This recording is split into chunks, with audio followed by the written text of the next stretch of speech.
It's a new year and a new season for the Octane Online Racing Simrigs Sprint Series. We have made it to the big 20th season milestone, and we are certainly ready for that. Good evening, everyone. My name is Alexis Bowen, and joining me for Split Blue tonight is Breno Ellis. How are you, Breno? Oh, not too bad. How about yourself, Alexis? I am so excited. Silverstone is a magnificent circuit. What a way to start off the 6 rounds of the Simrigs Sprint Series for Season 20. Of course, we had some very good, clean racing last night in Split Yellow and Split Green, but tonight we have Split Blue and Split Red as well, so look forward to that. But we are straight into the qualifying session here. They have cool 12 minutes to play with, and we have Lel out there on the track, who is the first out there and will be the first to start a flying lap in the number 8 Aston Martin. That's right. We'll see what he can do here. Obviously, Silverstone has a good mix of technical corners and long straights, so we'll see how the old Aston Martin can throw it around Silverstone here. Struggles a little bit through the loop and farm, I believe it is. In end of sector 2, I believe, but he's coming through Maggots and Beckett's here. Sacrifice the exit entry of the middle bit to maximize the exit out onto the Wellington Straight.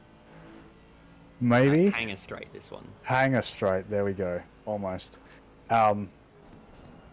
Coming up here towards Stowe, very tricky corner, this one here. Aston Martin very stable, so you'll be able to trail brake very deep into the corner, gets a pretty good run. We'll see how he can go through one of the arguably the trickiest part of the circuit here in Vale and Club. Navigates it pretty well, I reckon, as we come onto the Hamilton Straight and up to F1 turn 1.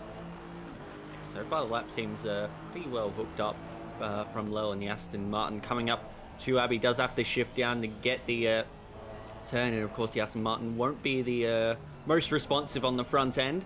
Coming through now into Village, gets right up to the apex. That looked really good. Wants to try and maximize the exit now, coming out of the loop and into Aintree. It's a little bit of wheel spin on the exit, but not too bad. And now it's the long run now down the Wellington Straight towards Brooklands, and we've only got a few corners left to go now. Brakes at the turning marker. That was pretty good. We could have gone a little bit deeper into the corner. Just taking it a little bit easy on this lap, just getting something on the board, but it should be a fairly competitive time overall as he gets nice and wide out of the exit of Luffield through Woodcote now. And for Lel, it is going to be a 1:57.842. That's a very good time to start off with.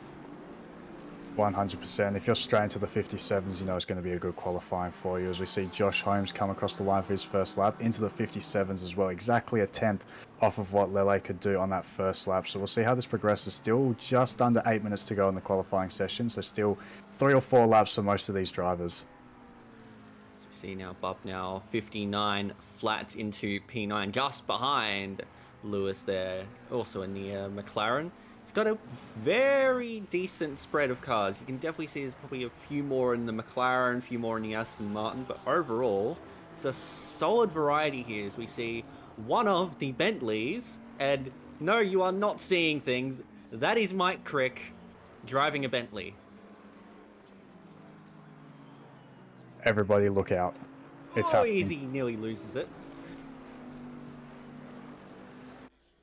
That got very close there. Yeah, it's little strange seeing him in a car that isn't Nissan.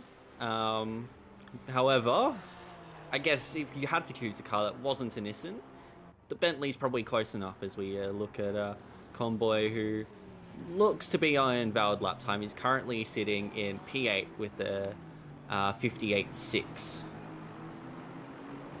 Mr. Monks here, a bit of a car change. He's decided to opt for the Aston Martin this season after a couple in the Mustang.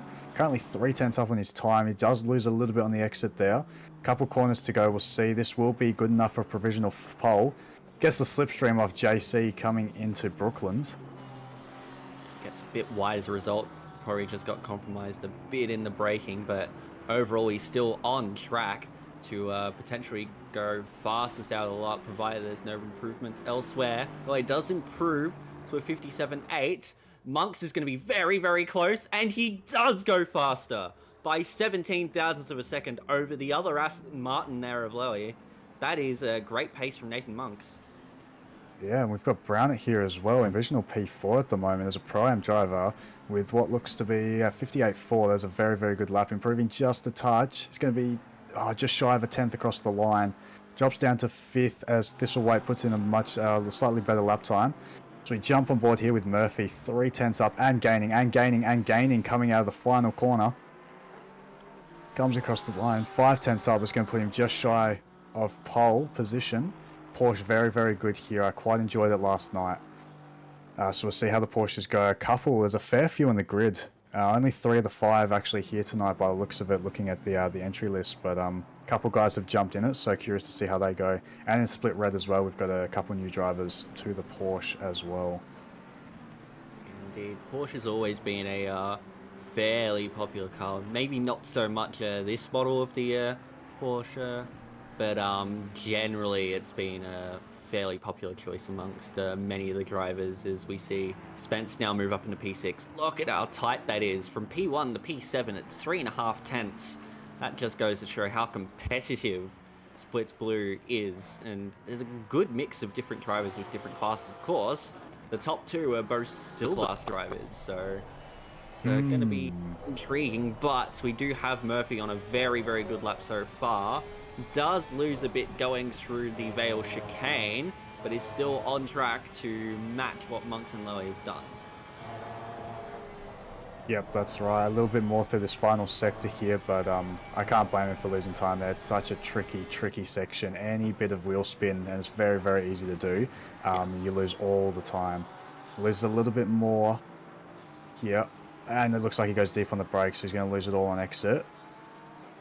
Yeah, I think by the time he gets down to Brooklands, it's going to be null and void, but plenty of time. Well, say that. He's got 2 more laps, I reckon, after this one here to get to go for pole, but he's definitely got the time there. He knows it, so he's going to be pushing hard to get it, I reckon. As we see, Spence is actually got the delta for pole position. This is incredible. You got like 6 drivers going for pole position at this point in time that all have the time, and he's still improving.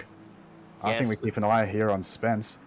Yeah, Spence last season was very, very impressive, particularly in the second half of the previous season we had, and could be starting with a bang here for 2025 in Split Blue. If he holds on to this time, he could very well find himself in provisional pole, finds a bit going through Brooklands, takes it nice and easy through Luffield. Can he maximize the exit in the McLaren? Gets a bit squirrely on him. He does lose a bit, and that's going to be the time that would have been provisional pole. Drops down now, and he'll sit in the P3, but very, very good stuff from Mr. Spence there.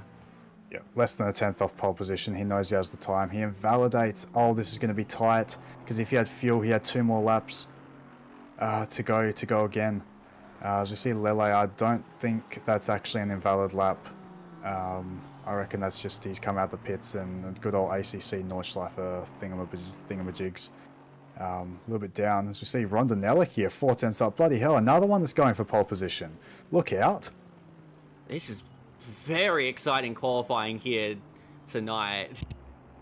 Hopefully that can translate into the race, but Rondinella be looking to get something out of this. Is currently 3.5 tenths separating the top 9, and it's soon to be 3.5 tenths separating the top 10 as Rondinella comes up to the line. He's 4 tenths up. This is going to put him in a great position up to P6. He's got the same time as Murphy. Literally he was in never happens right now. He would say exactly what you just said there, Bruno. Oh, there we go. Incredible. There we go.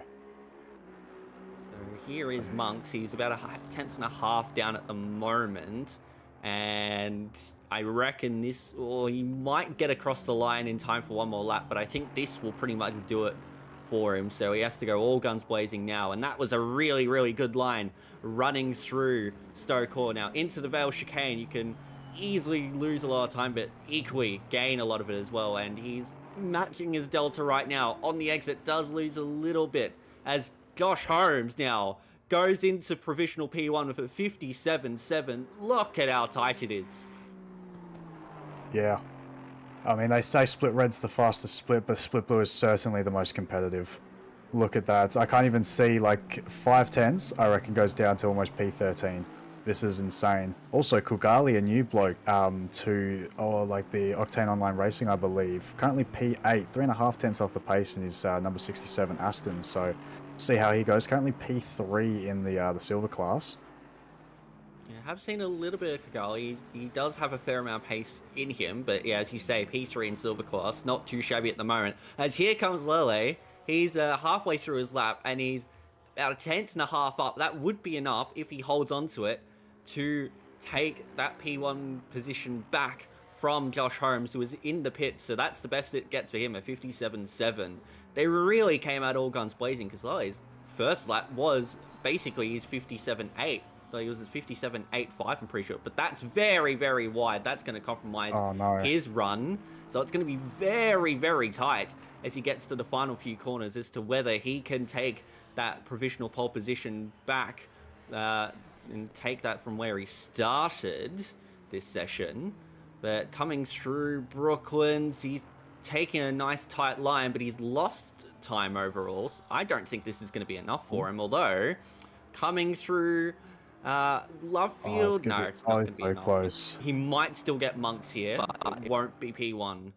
As he comes across the line, no, not quite. 2 thousandths off. Rough.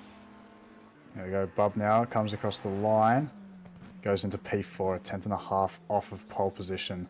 Excellent. Well done from Bub now there. Silver class drivers really showing their pace here as we look at Kigali's very loose. Ooh. Coming out of Brooklands there now into Luffield. Can he find the time on the exit? I don't think he will, so that will do it. He comes into the pits, and that will be his session done as Monks. He's still going. He's going to be the last driver to cross the line, and he has a lot of time to find, so I don't think he's going to be able to surpass what Josh Holmes has been able to do. So it should be Josh Holmes on pole position for your first race here. As we look at one of the two hards, they're both down the bottom end of the field, unfortunately, for R hards and S hards. So, Ooh, bit of a twitch there, loses a bit of time. Still over a second up on his time, so obviously there's a lot of pace in the car. Is he? Oh, that is right on the track limits. Coming through Woodcote. No. Yes. No. Yeah, no. Yeah, that was Woodcote. Yeah. Oh. And unfortunately doesn't improve on his position despite improving on his time. So there we have it. Josh Holmes takes out P1 in qualifying with a 57.717, I reckon I saw. Yeah, very close qualifying session there. That was brilliant. And we'll cut across to your starting grid soon. But just quickly, we've got a few housekeeping items to tick off. We've got the Bathurst 12-hour coming up on the 15th of February this year. Will be a special event in support of our founder, Neil Alexander, who is cystic fibrosis, and he's awaiting a double lung transplant. So it'll be great if you could support him and everything he does. Without him, Octane Online Racing simply would not exist. So we owe him a lot for that, and of course all the other staff who work around the clock, just volunteering their time. Qualification period will run for 2 weeks, and it will be starting this Saturday, so in 2 days. If you want more details, they can be found on the Discord or on the Octane Online Racing website that you can see down at the bottom of your screen there. Yeah, 100%. One of the biggest events of the year for Octane Online Racing. A great one. I mean, 12 hours of Bathurst. How can you not like it? One of the toughest tracks in the world after maybe the Nordschleife. So definitely a race of attrition. The 12-hour of Bathurst, but exciting. I've done it once, yes, with Octane Online Racing. Didn't get the result that we maybe wanted, so I'm back for more. Back to prove myself wrong. Yes, indeed. No, Bathurst 12-hour will be very interesting to watch, both in the sim world and also in real life. So very much looking forward to that. So we look down the grid at some of these beautiful liveries that we're seeing here. Once again, the splits. Oh, I believe, yeah, the 117, that would be, yep, JC's Pixel Racers livery. That is beautiful. That is there in what looks to be P8. So we continue moving down, look over to Thistlewaite's Bentley livery there on the left of screen. Just the scale electrics. Boy, that's Love the clear lovely. chrome. There's a little bit of a change there from last season. I think he's changed all the blue to clear chrome in the game instead of like a glossy finish. But yeah, it looks very, very nice. Indeed, it does.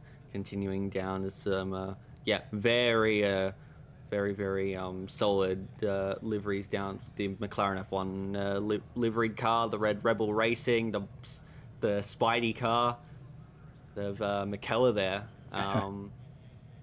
Some really creative stuff, and all being created within the community. So really good to see. And of course, if you want a livery made of your own, then don't hesitate to ask around. There's plenty of talented artists throughout the community that would be more than willing to help you out. So we 100%. start the formation lap here. We've got an hour of racing, one mandatory pit stop, and it is Holmes, Monks, and Lily, the top three.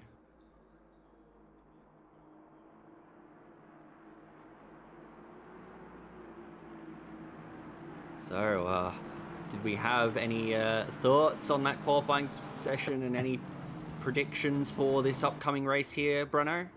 At least one, I don't want to curse it, but at least one stop go 30 for the pit entry. It is one of the most difficult and most deceiving, I think, is the reason that makes it difficult in ACC. It's very, very easy. It's going a little bit too hot.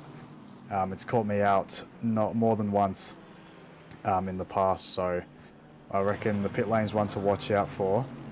But long, hard racing, I mean, a mandatory pit stop for tyres, it's pretty much go halfway, change tyres, and go hard again. For the last half, there might be a little bit of room for an undercut and an overcut, but we'll see. We'll see how they develop. Obviously, assuming Josh Holmes can hold on to the lead here, he'll probably want to keep out in the clean air, so he'll probably go a little bit longer. I think the Bentley's pretty good on tyres, from what I've heard at least. Aston very, very good on tyres, so we might even see a bit of an overcut from the two just behind. McLaren very, very quick through Maggots and Beckett's, as I found out last night as well. And obviously the Porsche is very, very nimble just about everywhere here. Struggles a little bit on the straight, but you get the run out the corners, so it's not too much of an issue. As long as you don't make a mistake, you've got most things covered on the straight with a bit of defending. That's awesome insight there from you, Bruno. I do agree. If Holmes manages to stay out the front, can manage his own race, he's pretty odds-on favorite. But as we see in the qualifying session, this split is so tight, so anything could really happen. But it's going to be a great hour of racing here as they start to line up double file, ready to get this one underway here at Silverstone. Got a little interesting bit double file. Yeah, a little bit of confusion here going on between Holmes, Monks, and Lily. Now Monks does go side by side, and they will round left field and make their way up towards the start-finish line, past Woodcote and before Cops. Breno, did you want to take the reins on this one? I'm happy to take the start. Let's do it. Round one here at Silverstone for Split Blue. In the Simrigs Sprint Series and Octane Online Racing, we've got 1 hour of the finest racing coming up for you as the drivers line up double file. They're rounding the final corner. The light will go green very, very shortly. It's a little bit later than you expect here at Silverstone, but it will be any second. Now there it is. The timer starts ticking down. We're on board. Oh, we've got a nice helicopter shot there. Josh Holmes gets an absolutely massive launch off the start, easily a couple tenths clear, but no, he's not got a great run through turn one, and Monks is right there under the wing. Lele dropped off the back a little bit. Bub now is holding up Spence a little bit. The gaps are starting to open just a touch through Maggots and Beckett's here, but it's lap one. We're going 2 wide, almost 3 wide in the background there through Maggots and Beckett's. That is very, very brave. as we come down towards Stowe. It doesn't seem... Oh my goodness, 3 wide into Stowe. I think we should keep some eyes on that. But looking up the front here... Oh, I think there was a little bit of contact there. The yellow McLaren, I'm not sure, is that Brownett, just has to back out of it. Just has a little bit of overspeed on the Aston Martin. Looks for a move, sort of, kind of, into Vale here, but doesn't really think much of it and backs out. As we go back to Monks up the front here. Lele's caught back up a little bit, it looks like, but you can't separate Monks and Holmes at the moment here. The dirty air is a little bit interesting here at Silverstone, especially through those high-speed corners, not to mention being able to see the apex either. So it's very impressive that Monks has been able to keep up this much through these corners, but we'll see how this progresses. It looks like he does have a little bit of this early pace here on Holmes, but look at the Bentley just walk away in the acceleration zone. That is insane. Yeah, no, it's a very, very good start from the top 3. In the background, we did see, looks like Neil Wood go off in the 620 McLaren at Stowe, so that's unfortunate there, but it looks like he's kept going and is, now a long way back. At the back of the field is here is a bit of a replay, presumably of something that happened. Oh dear, that's a little bit of a nudge back there. Couldn't quite see the drivers involved. Looks to be Jeffkut and Moxion who are involved in that one. Yeah, a little bit unfortunate, a little bit of argy-bargy on lap 1. I reckon we'll leave that one to the stewards. There might be an invoice for the Aston, I reckon, in the background. But jumping back on board, Lele, Monks and Holmes, less than a second actually between the 3. Bub now also just there, waiting to pounce, I reckon. Yeah, they're all nice and close now. Monks still following very, very tight to the rear end of the Bentley. And track limits is something we'll need to keep an eye on here. It's very easy just to stray a little bit wide, and the warnings can easily creep up and up and up. And you really don't want to be getting drive-throughs around here, especially with how close things have been so far. And it looks like they're going to stay close for the rest of your racing evening here for Split Blue. Lele is holding on to the back of Monks as well, but they've broken about a second clear, at least on the splits there, of Bub now, as you look at a replay of what happened to... oh my goodness me. Oh, there it is. Yep, just a little bit of concertina into the apex of the corner, and unfortunately Wood was just a bystander in all of that. As now we continue looking on with the lead battle.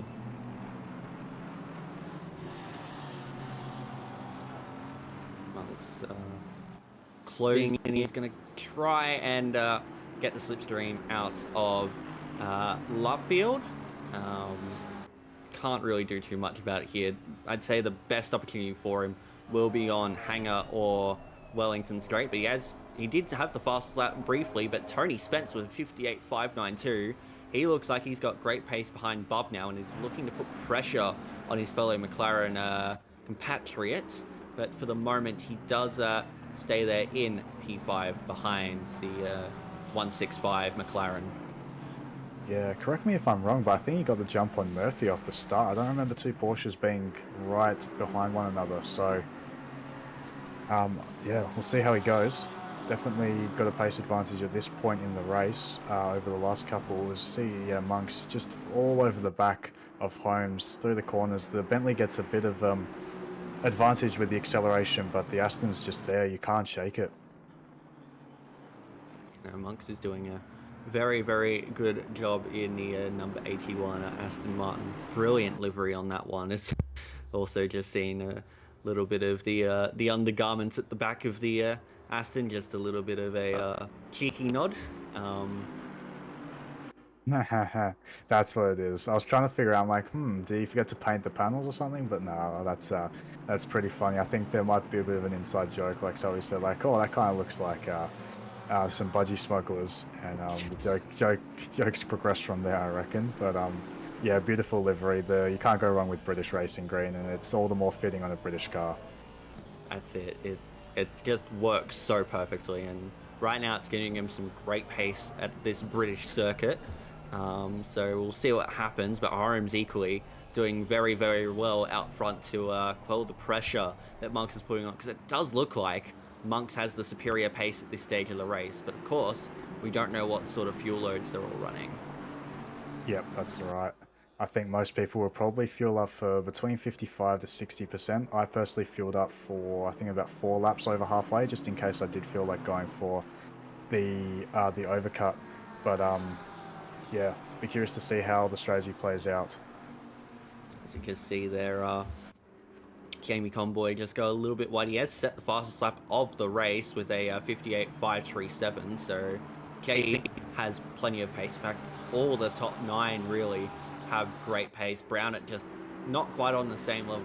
Fisselflate putting a lot of pressure on the rear. In fact, has gotten through now on Brownett. So Fisselflate would want to close in on the top 9 and put his name in for a potential podium result here, as Lewis Kigali picks up a 10-second penalty for Corsia collision on lap 1. So that is unfortunate there for Kigali. He'll have to serve that at the mandatory pit stop, and they'll drop him down fair way through the field. So we look at a replay now. This is Fisselflate getting through on Brownett into turn 1, and if you don't mind, true cops. That is an excellent move from the Bentley, and great trust from Brownett to allow that move to happen. So don't see too many moves there, but when you do and they come off cleanly, they're always very, very good moves indeed. So you look on with Tony Spence, who's still chasing after the 165 McLaren of Sean Bubnell, who is doing very well, holding P4 and P3 in his respective class. Meanwhile, it looks like Holmes might have started to pick up the pace a little bit. He's just edging that gap out against Monks behind him, as Jamie Conboy, who set the fastest lap on the previous lap, now blasted by Joshua Holmes there for the 58.160. He's looking to put some good pressure on the other Porsche of Murphy here. As we see further up, looks like one of the McLarens went wide. Would have been Spence, I believe. But yes, Conboy looking like he's got a very, very solid pace there in P7, chasing after the P6 driver in Murphy there in the Porsche. Continue looking through some good close racing at the moment. Haven't seen too many moves at this stage, as Fisselflate can't really close the gap. He's about 3.1 seconds off of Kugly at the moment, and hasn't been able to shake Brownett off either. So we'll see what happens there. It's still early days. But yeah, it's going to be interesting to see how Fisselflate goes in closing that gap, as Holmes out front, he's hit his stride. He's found the optimum tire temperature window. He's got himself in the groove. He is set, but Monks is still going strong, as Murphy has he made some kind of error there? Jamie Conboy is through. We'll have to take a look at that on replay, but yeah, we cut to scenes of Murphy, and he was just going quite slow going through a farm there. So not too sure what's happened, but either way, that means Jamie Conboy is now your lead Porsche in this race, and he's got great pace in that Porsche right now, so he could certainly fight it out for the top positions in this one. Looks like we will get a replay of what happened here. So it's Murphy chasing after Spencer. He just goes a bit too wide through farm, and that compromises the line. He has to come off the throttle, and it's easy as you like for Jamie Conboy. And yeah, it's just that minor mistake that can cost you so much, as it seems they're all running quite wide through cops at the minute. So we'll have to keep an eye on any track limits warnings as we progress through this race.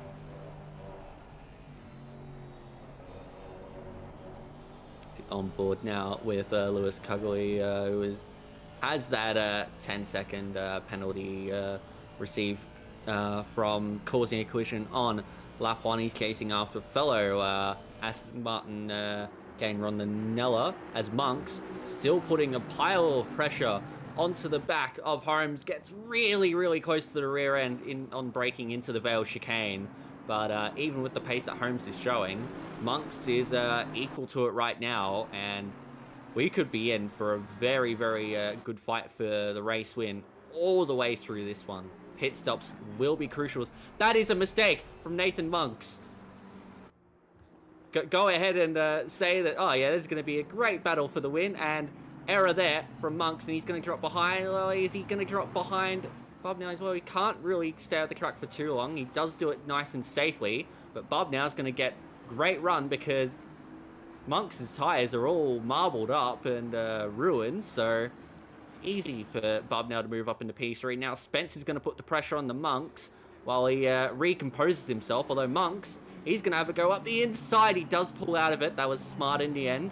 Looks like there could have been a collision as further back, 42 has gone around. That is Marsh in the Mustang who has gone around, so unfortunate scenes there for him. But yeah, go ahead and hype up that battle for the lead, and of course there's a mistake that comes with it.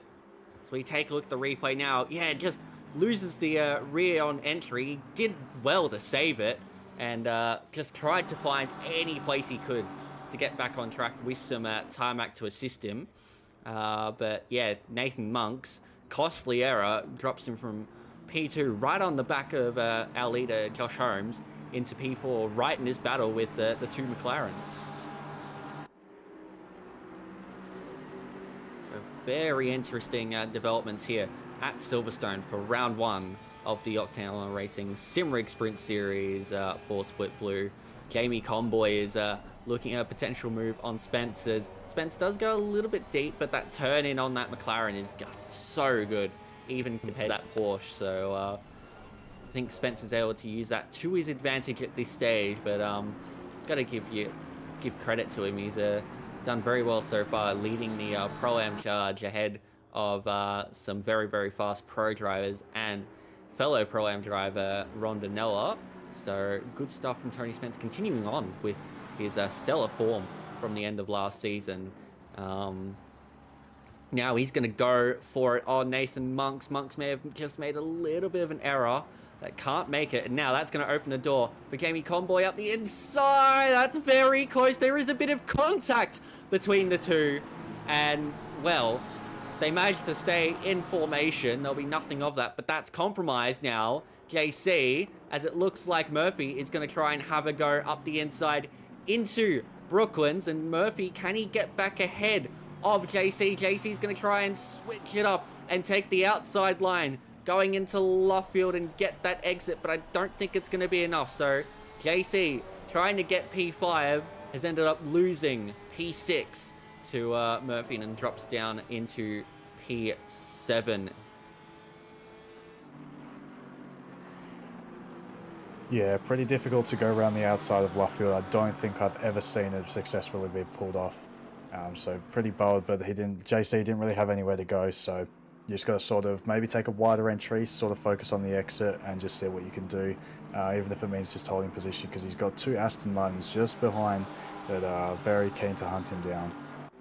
Yes, indeed. No, there's been plenty of developments going on in this one over the past 15 minutes. And now, look at the speed that Murphy has in the slipstream with Spence. And up the inside goes Chris Murphy in that questionable livery there on the Porsche. And he moves up into P5. That's a great move. But hang on a minute. Here comes JC, has a look at Spence, but can't do anything about it. It's in the background. The two Aston Martins have a bit of a slight coming together, maybe just a little bit adventurous there from one of the Aston Martins there, probably Kigali.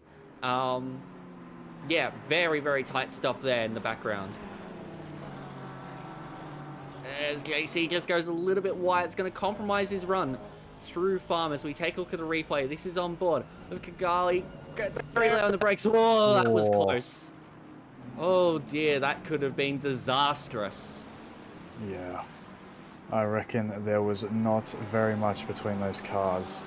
coming into that braking zone. Probably the better option to try and go for the outside. There's less risk there, but obviously with the Aston in front, just coming across back to the racing line to open up the corner as much as possible. It didn't leave much space to try and go on the outside without just completely barreling off on the grass.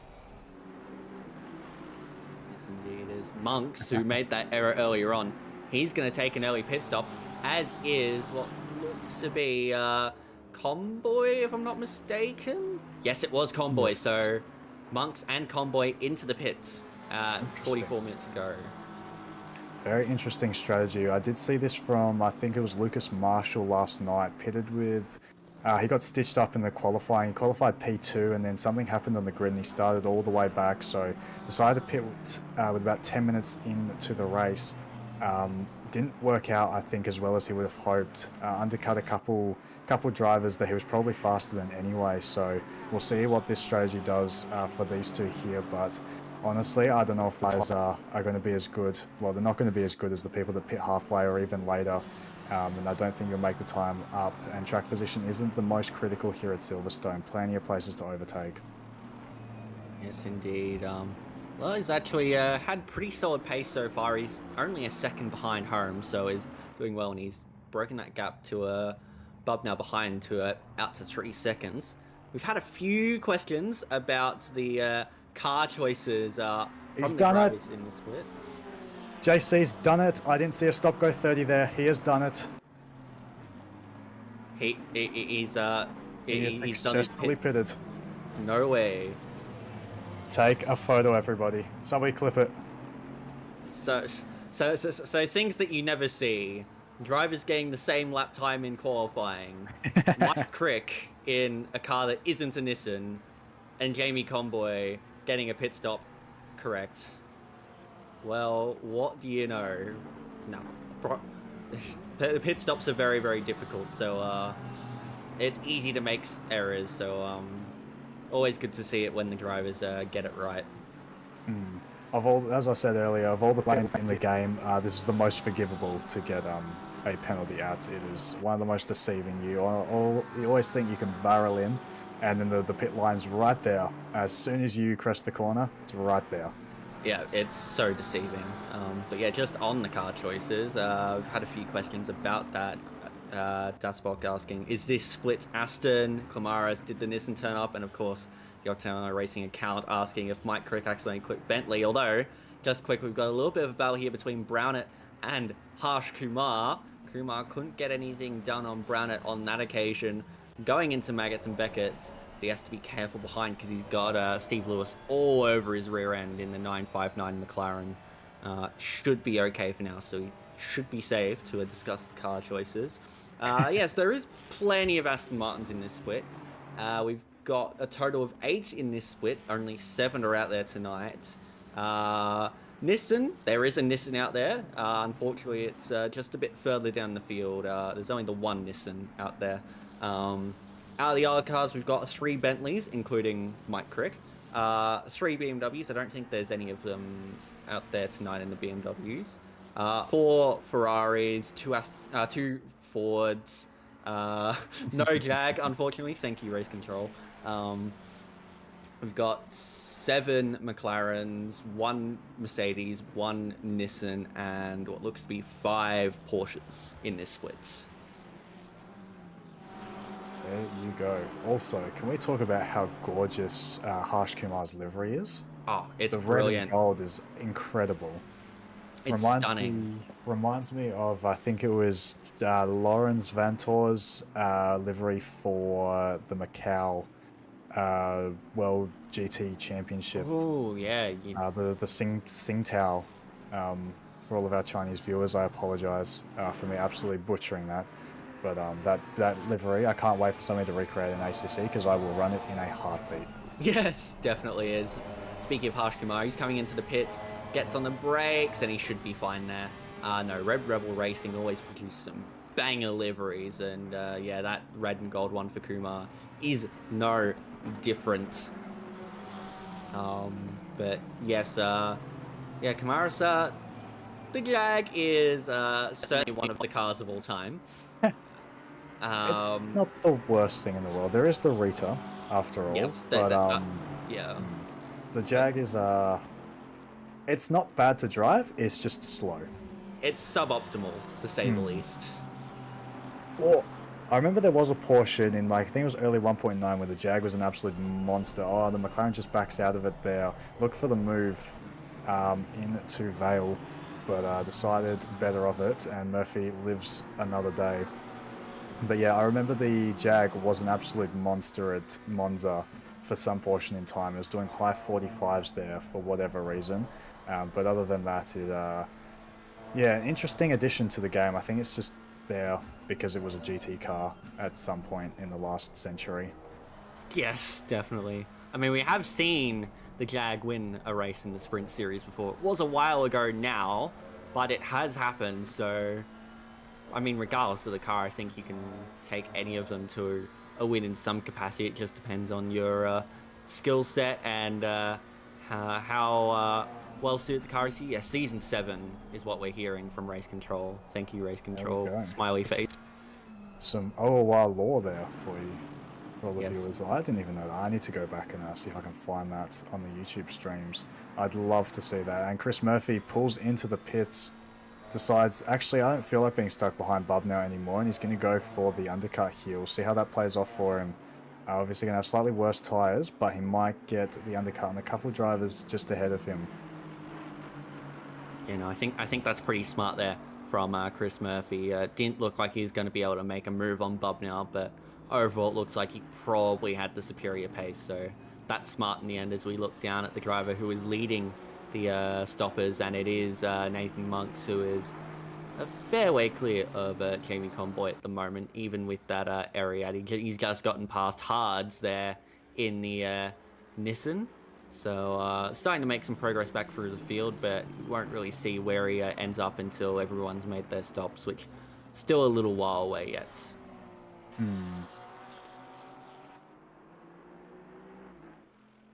We've got W2W Piper in the chat. The Jag is just all round boring, looks old and dated, inside is boring and bland, sound is meh, drives like crap. You know what my favourite about the Jag is? They couldn't even build like a proper mount for the race logic. It's literally zip tied to the air vents. That's my favourite part about the Jaguar. That is British engineering at its finest. Oh yes, I mean we've been mispronouncing it the whole time. It's not a Jag, it's a Jag. Oh yes. Yeah. Anybody that drives the Jag is free to do anything. There's actually no penalties in the Jaguar because you're driving a Jag. Yep, that's it. Rondinella holding off Kigali at the moment. Kigali's have done pretty well to get on the back of Rondinella once again. Still has that 10-second penalty to serve, so we'll drop behind Thistlethwaite, Brownett, and Lewis if that were to remain. But of course, still plenty of drivers to make their mandatory stops. Interesting to note, Monks is 2.7 seconds clear of Murphy after they've pitted. And here we go. Oh, that looked tight.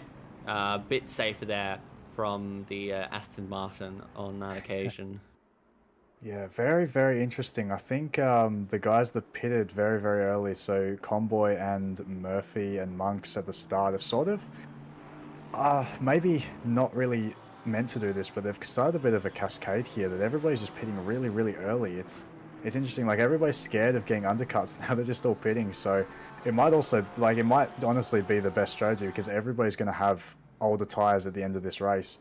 So getting the position, well, I mean, you've got the new tires now, so you've obviously got slightly better pace than the guys that are on slightly older tires, so getting this undercut on track might genuinely be the strategy here just because everybody's pitting so early. As we go to camera 2 here, which is just on the pit board, the McLaren of Tony Spence gets dropped and is exiting here. It's a pretty tight pit exit as well, very easy to, especially in the McLaren with its turbo torque as you whack second gear as you come out. Very easy to just give the wall a little love tap. I think Luke Johnson was very, very close last night in split yellow to giving a little love tap on the exit, but we'll see how where this puts them compared to the guys that did change tyres a little bit earlier. Spence has come out behind Murphy, which was the same as it was before, but the gap has definitely increased. Has still stayed ahead of Conboy for the moment, but Conboy has his tyres up to temperature, so we will see what happens there. I think the critical thing will just be keeping an eye on the top three. So that was Holmes and Bubnow. Keep an eye on those drivers and when they pit. But yeah, Spence has stayed in about the same spot that he was before pitting. Yeah, so it looks like Murphy's jumped back ahead of him, and he slowed in just between the two Porsches here. So we'll see how this progresses. Obviously, has about 10 minutes new tyres. So about 5 laps here, which is at a track like Silverstone where you really lean into the tyres at a lot of the corners. Could be the difference at the end of the race. Oh yeah, most definitely. It's a tyre killer, this circuit, just because how long you're having to turn for and how quickly you're going through the corners. So we look now at Monks, then Murphy, then Spence and Conboy. Conboy's putting a decent chunk of pressure onto the back of the 420 Capsize Motorsports McLaren here. He will be wanting to get back through on Spence after, well, trying to challenge him earlier in the race, but not quite able to do it. As we look at Fizzlethwaite, Brownett, and Moxon in the pit lane. Brownett is still waiting and is now just being dropped. We'll see where he manages to come out in relation to the drivers who have already pit. Still being led by Nathan Monks there, who will move up into about P17, P16.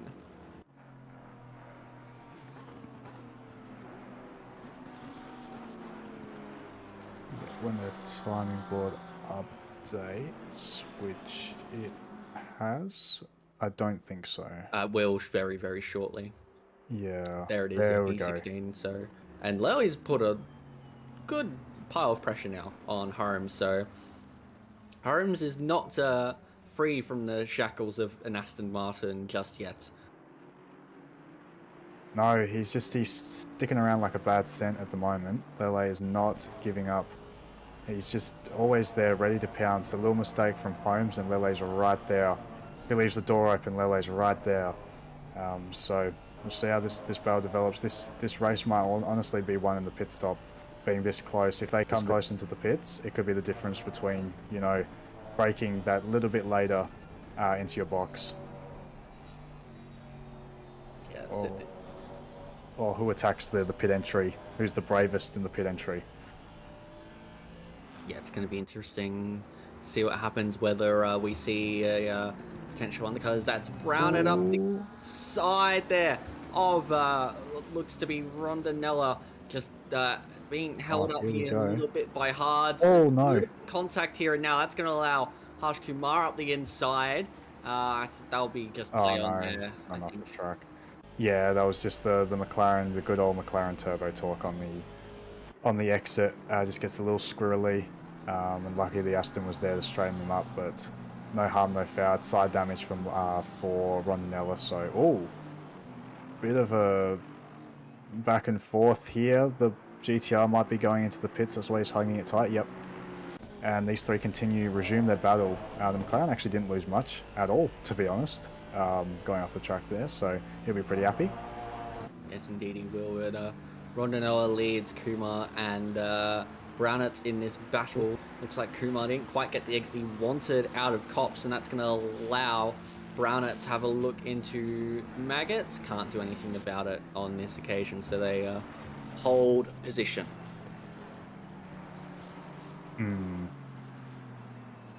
Yeah, it's very, very bold to even attempt something in Maggots and Beckett's. You sort of just got to back off, maybe try and fill the mirrors a little bit, just get the better run, as he might have done, though. Well, as I said, fill the mirrors into Stowe here.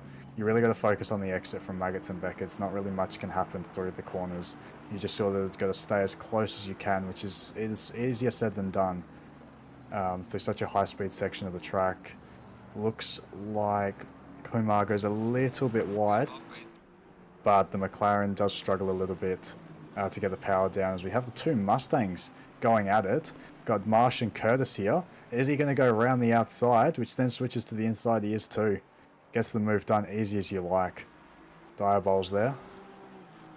Yeah, managing to hold off the challenge of Marshy there.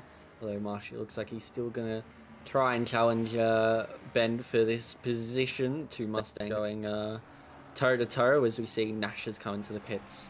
So the 666 Ferrari will be in there for a little while, and then we'll head back out again. Still Monk's the lead driver of the ones who have pit. We are over halfway through this one, so they're getting through this at a great rate, and it's been a fantastic race so far.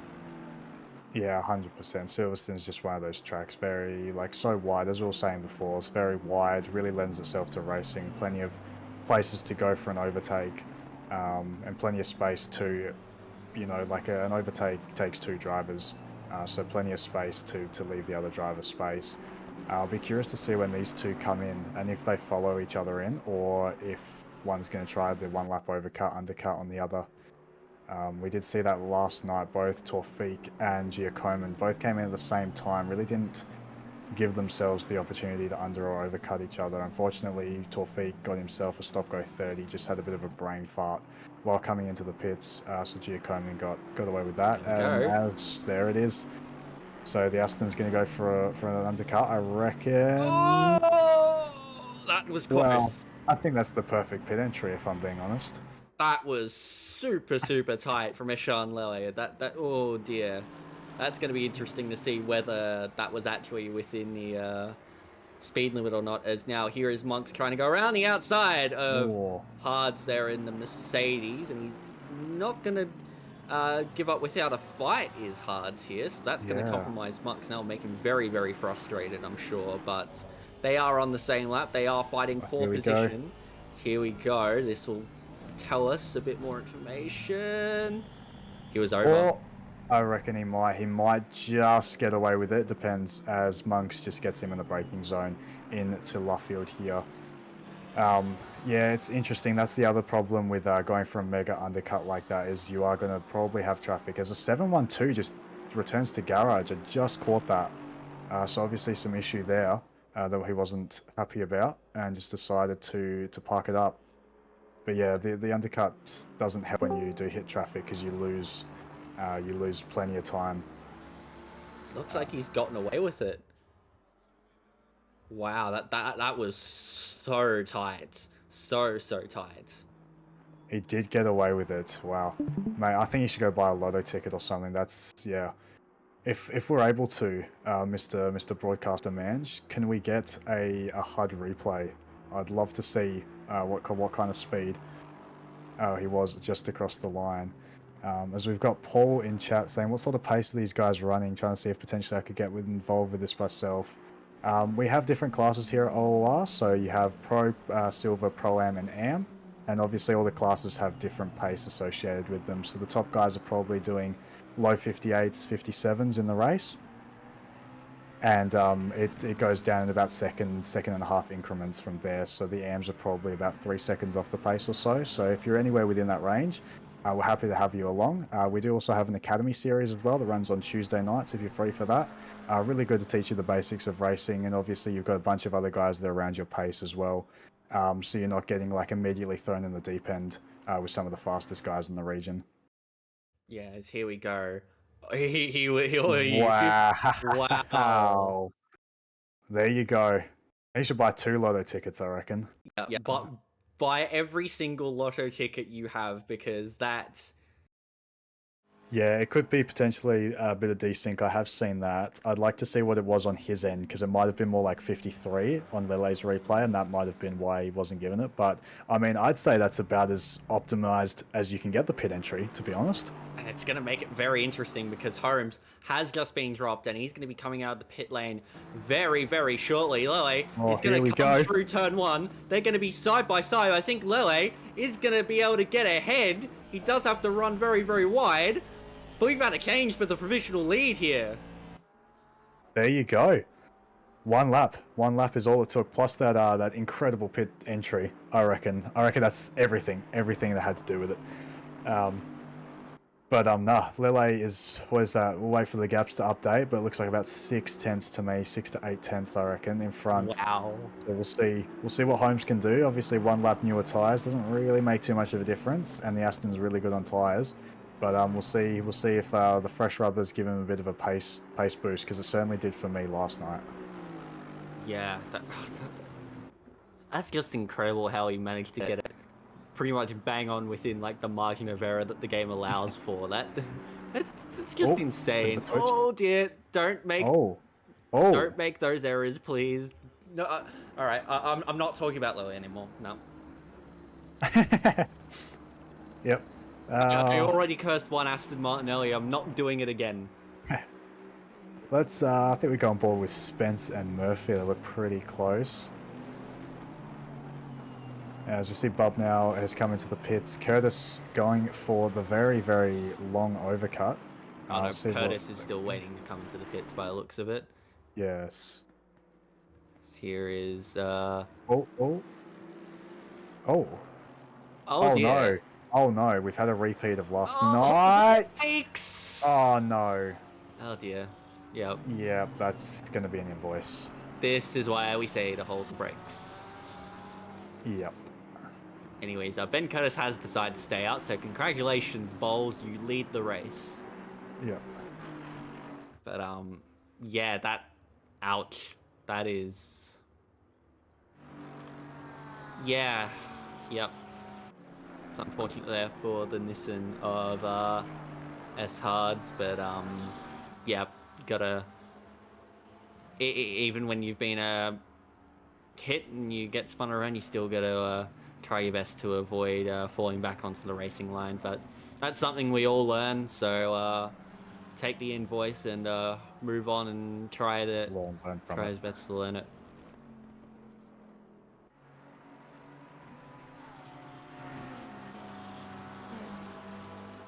Looks like Bob now has come out in P7, so has actually dropped behind Murphy and Spence. So the undercut has been effective for Murphy and Spence. Not so much for Monks, although he has probably closed in a little bit more on Lillian Holmes, but from here he won't be able to do much about it. But it's good to see it. There's a few new drivers. Of course, we had Paul G earlier ask about a few things with the Simrigs Sprint Series. Of course, we've got the Academy Series for new ACC drivers. We've got the Duo Series that runs once a month on Saturdays, the Club 50 Series that happens on Mondays. Then we've got other series and other games as well. The Le Mans Ultimate on Fridays. F4 and iRace will be starting on February the 2nd on Sundays.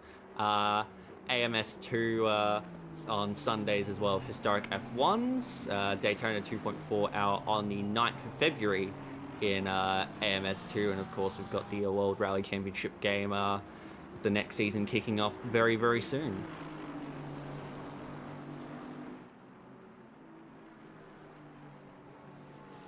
Look now at Rondinella. There's a bit of a fight going on here. It's JC's getting involved in this one. It's very interesting to see. JC's fallen down a little ways, and Kumar's trying to go around the outside. Can he get it done? No, JC does stay in P10, so hasn't been the best of races for JC, unfortunately. No. Here we go. Yeah, he's got heavy damage. Oh, dear. Yeah, that's like 20k an hour down on the straight and 0 turn in for the Porsche. And he's got another little bump from behind. Yikes. I've been in that position before, and if the Porsche wasn't slow enough on the straight for you, get a bit of front damage and basically a Fiat 500 down the straights. Yep, so that's going to be a tough one for JC to deal with for the remaining 20 minutes, unfortunately.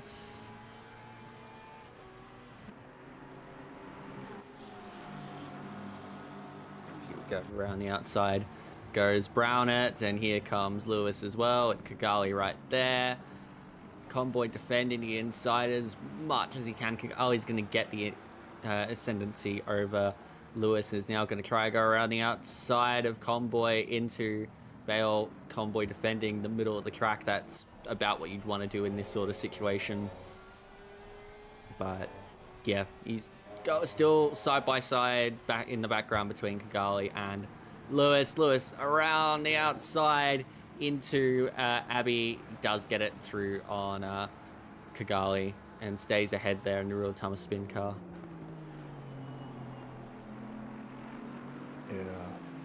This battle, look at this battle pack with 19 minutes to go, and we've got, what is that, almost 7 cars? 1, 2, 3, 4, 5, 6, 7. Yeah, I'm pretty good at counting. There's 7 cars, all within probably about 5 seconds at this point in time. A massive DRS train forming. Look at them all coming down the Wellington straight. Yes. Yeah, very, very tight stuff right now. All just following along the conductor of Jamie Conboy has got good 2-camera view here with that battle there in camera 2, but in camera 1, the fight for the lead, Lily holding on against Holmes right now. Holmes will have 1 lap fresher tires. Which car will have the superior pace? That is yet to be seen, as still looks like Conboy's holding off Lewis for the moment. Kigali will have a go into Maggots and Beckett. They're going to go 3 wide. Please don't do that. Okay, you managed to hold out of it. Lewis gets through. Kigali, can he get through? Conboy's going to try and hold around the outside. It's going to be very, very tight. Good. It's well executed in the end by Kigali and Conboy. And yeah, Conboy, unfortunately, I think he's just going to keep falling down the field. Yeah, it is absolutely painful just watching people drive past you like you're nothing. And another one goes through. That is Jensen, I believe, in the McLaren. That is. And the Aston Martin of McKellar is probably going to go around the outside. Yes, he is, because JC mounts the sausage and just loses a bit of drive. Oh, that resolved itself. Yeah, Jeffkett and Mokshin in the background just getting a little bit too close to one another, but they managed to fix each other up. As here comes Holmes. He does have a look down the inside, just filling the mirrors as well, but Leo's done very, very well in the mosaic liveried Aston so far to hold off. And yeah, I think this is going to go right down to the final lap of this race here in the Simrigs Sprint Series. 100%. We jump back onto a replay of everything that was going on into Vale. Just a little bit of leave it to the stewards, but I think that's a bit of racing, Robbins racing. Yeah, just a bit of miscommunication between the two of them. I don't think there'll be much that'll come of that. Blake JC collected a spun car who rolled back onto the racing line. Now has a bunch of front damage, and yeah, the Porsche is a bit of a sitting duck once that happens. So he's just slowly falling away down the pack, unfortunately. Yeah, it's really unfortunate there for JC, as Kigali puts a lot of pressure now onto Steve Lewis, who is sitting P11 at the moment. That would be P4 in class. A very solid effort. He's 2 seconds behind the podium in class, which is currently being held up by Brownett there in the 619 McLaren. But Kigali is going to try and use the slipstream to get through on Lewis. Is he going to have a go at the inside? No, he's not. But it did look like Lewis broke very, very late. But I think the McLaren can get away with that going into these corners. Yeah, very, very good with the trail brake. So like your really hard braking zones like Vale here, not so good. It does struggle a little bit, but the ones where you can trail really deep into the corner, it's very, very stable once you get the trail braking down pat, and it just loves mid to high speed corners. So that's why it's very, very strong through Maggots and Beckett's. Indeed, as we jump back to the leading battle, though, is still just ahead here of Holmes as they come through Luffield now. We've got 15 minutes to go in this one, so say about 8 laps. Yeah. Yeah. So we're gonna hit the 30 lap mark just. Yep. Beautiful. Yeah, it looks to me that Holmes has a bit of a pace advantage here, but just can't find the opportunity. Lele's not really making a mistake, and that's, well, with these guys' pace and consistency, that's really the only way you're going to get past here, as there's a bit of a 4-wheel slide there for Lele coming through the last bit of Maggots and Beckett's, and Josh Holmes might just have the run here. We'll see if Lele thinks the same. He is pulling across to the racing line to open the corner up, but Holmes fills the mirrors. Can't do anything with it though. What's the run out of Stowe gonna be like, he's very, very close. good. Can he go into the Vale chicane? Leo does defend the inside a little bit, so starting to feel the pressure as Mokshin picks up a 10-second penalty for causing a collision. So Skillets have decided that Mokshin was at fault for that minor contact with Jeff Kurt earlier on. There we go. Holmes just feels the move a bit, maybe more so to see the braking and turning point than actually trying to distract Lele, but we'll go back to a replay. What's happened to JT here? Oh, I think this is the replay of him clipping the back marker. Yeah. Oh, that's rough. Oh. Yeah. I have a feeling he's not a very happy camper at the moment, JC. No, and I don't blame him whatsoever. Lele decides to try and break the toe there, comes to the inside and goes deep in the braking zone, and there's contact. Lele spun round. Josh Holmes continues off into the distance. We'll see what the stewards reckon about that one, because I don't think this is clear cut. That's going to be a penalty, I think. Just based on the nature of the incident. We'll have a look at our angle, but I think there might be an invoice coming for Holmes, unfortunately. Oh dear. Yeah. Oh, then we're back on board with Spence here, leading Pro-Am at the moment, up in P5. That is an incredible result. I think we might see a bit of a promotion coming to Spence here, if he can keep up this sort of form in the next couple rounds. But yeah, very impressive. Leading... Oh, no, sorry, he's not leading Silver Class. I saw a Silver behind him, like, oh wow, he might be leading Silver Class as well, but no, we got Monks and Lele both taking up most of the podium at this point in time. Here we go. Here's a replay of what happened. So Lele's going to run a bit wide. That's going to give Holmes the incentive to dive up the inside, and he just drifts out wide. So that's going to be a penalty coming for Joshua Holmes. I'd say that would probably be a 10-second penalty, maybe a 15-second penalty if the stewards really aren't having a good day. But yeah, either way, that's going to be an invoice. And that puts Nathan Monks, after that error he made earlier on in the race through Abbey, in a position to potentially win it. Yeah.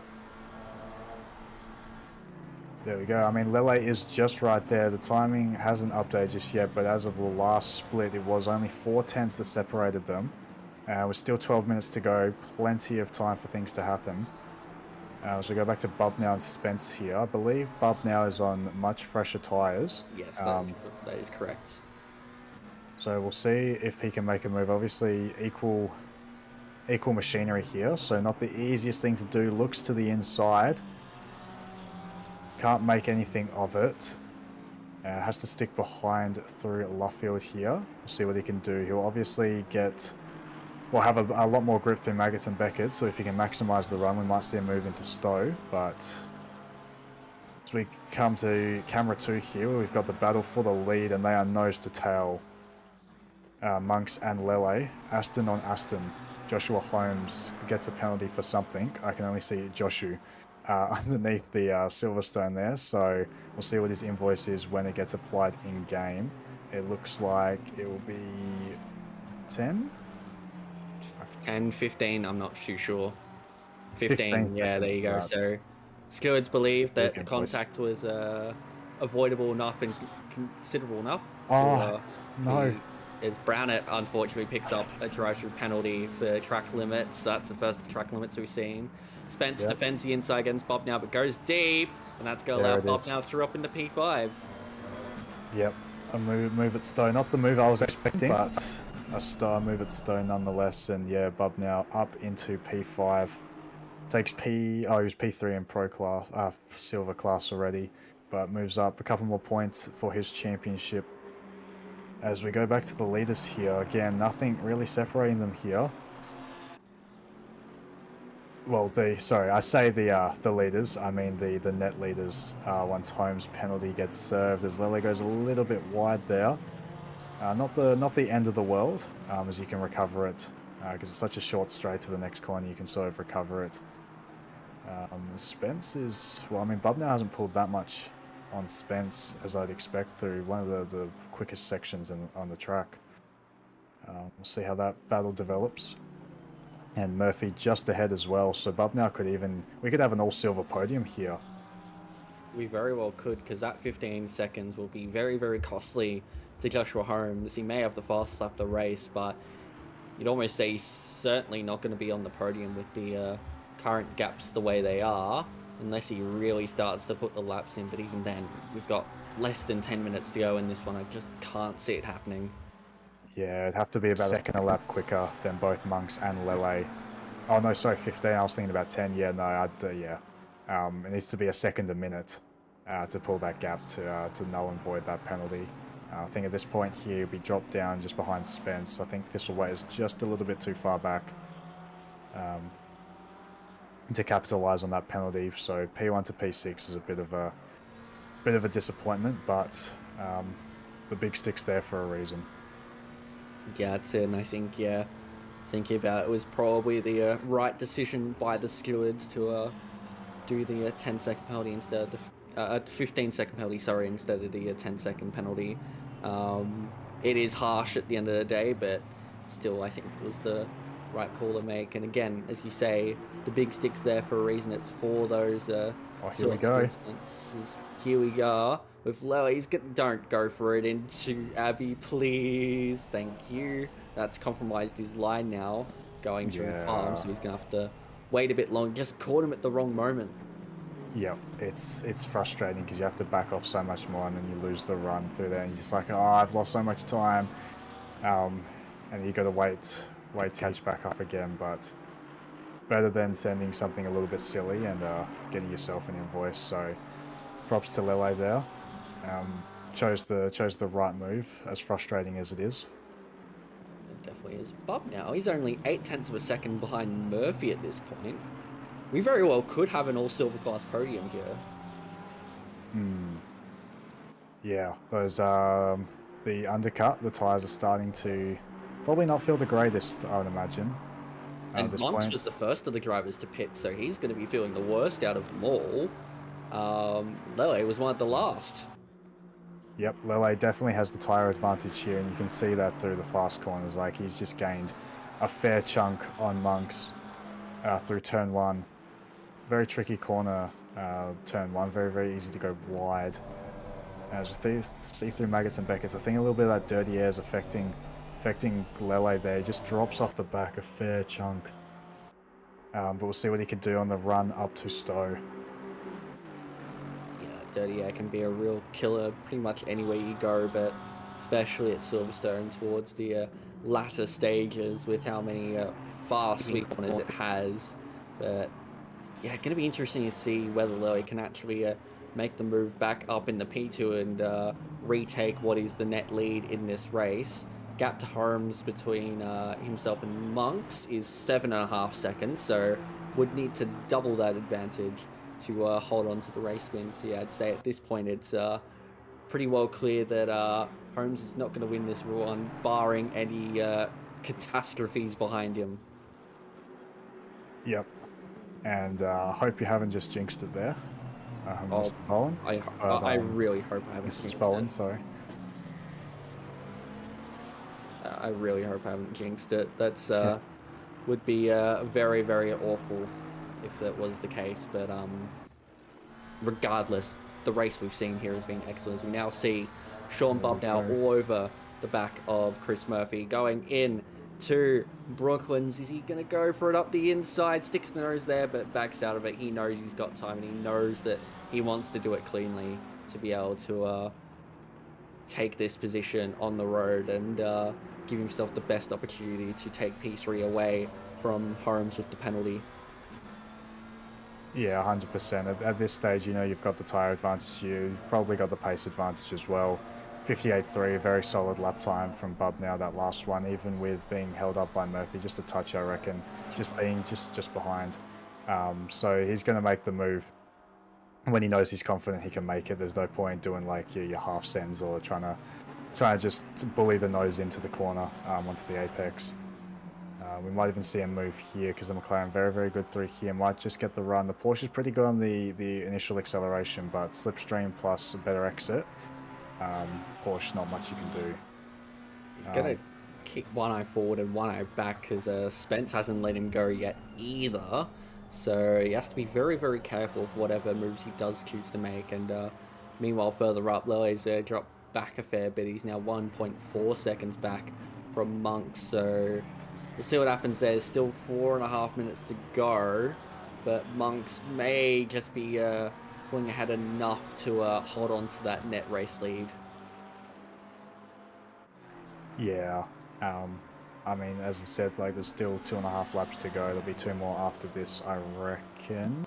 Maybe not actually. Holmes is. Yeah, there will be 2 more after this. Yes, no, there will be. Yes, there'll be about a minute left when they cross the line.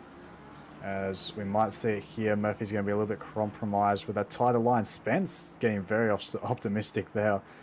And we'll see what Bob now can do. Maybe this time something into Luffield, but the gap's probably a little bit too big. We'll see what he can do in the slipstream. Not the shortest straight you'll ever see. But Murphy doing all right. A little bit wide there, but sort of switches to the inside here for Luffield. So even if you do go a little bit deep, you've got the advantage of the inside there, and you can't really go around the outside. Luffield just double backs on herself way too much for that to be viable. But time is ticking for Bub now. It was looking like almost a done deal maybe 2 laps ago, but he just can't find a place to get past Murphy here.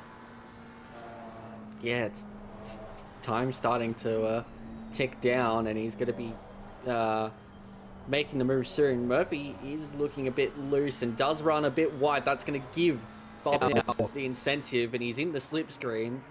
I reckon this is his opportunity going into Stowe. Down the hanger straight they run. Murphy defends the inside. Bob now going to try around the outside. Can he get side by side? Just they're still side by side. Bob now on the outside. He's not going to be able to get it done there. So Murphy does defend very, very well. Yep. Yeah, immediately knew he got the bad run, so immediately over to the inside of the corner, and it's pretty difficult to break that much later in the McLaren for Stowe. He just sort of has to hope that Murphy makes a mistake just being off the racing line, or maybe misses his brake marker, or that sort of thing. But we'll see how this progresses. Spence gets a little sideways there, very, very close to doing what McLaren did last night, to just clip the grass there and got himself facing the wrong way. Murphy compromised on the entry again here. We'll see what Bob now can do. Don't think it's going to be enough though. The Porsche just gets really good traction out of the loop there, so it just gives Murphy enough momentum to stay ahead going down the Wellington Straight. We are approaching now the final lap of what has been a thrilling Silverstone for Split Blue. It is Holmes out front, but he has 15 seconds. Monks and Lele still fighting out for the provisional race lead, as that is very wide from Murphy. Oh, and no. that's going to be Bob now through. Spence also through. So on the final lap, Murphy's brave defense comes to an end, and we are looking potentially at an all-silver class podium. Yep, that's what it's looking like at this point in time. It's... Oh, if Bob now loses maybe a 1.5 seconds more, Holmes might just be able to nab P3. Those gaps are definitely increasing. If my maths is right, I think it's about 13-ish seconds at this point in time, but 1 lap to go. I can't see that happening. I'll have a look. It is, yeah, about 13 seconds. So, yeah, will likely remain a silver class lockout for the podium, but still plenty to fight for when it comes for the net race lead between Monks and Lele. Monks has done really, really well to hold off his fellow Aston Martin compatriot so far, and looks to have got a little bit of a gap back to Lele now. It seems to be about 6-7 tenths of a second, so Monks might have just done enough here. Yeah, I will put my hand up. I'll be the first to put my hand up and say I didn't think the undercut was going to work. Obviously, there's been some favourable circumstances for Mr. Monks, but yeah, to get a win, pitting that early, props to him. Yeah, kudos. Yes, indeed. As here we are, Nathan Monks. He made a bit of an error going through Abbey earlier on as he was chasing after the very, very fast Joshua Holmes. And he tried the undercut. Looks like it wasn't going to work, but he had a bit of fortune fall into his lap. And Holmes crosses the line to take the win on the road. But it's going to be Nathan Monks who takes out the first race here for the Simrigs Sprint Series in Split Blue at Silverstone. Excellent stuff. Excellent racing. Lele, unfortunately, will come home in second. Looked to be on for a race win here. And Bobnell will round out the podium. A silver class lockout on the podium. Great stuff from them. Spence will be P4, Murphy likely P5, and it will be Holmes, Visselfleet, Rondinella, Kumar, and Kigali, your top 10.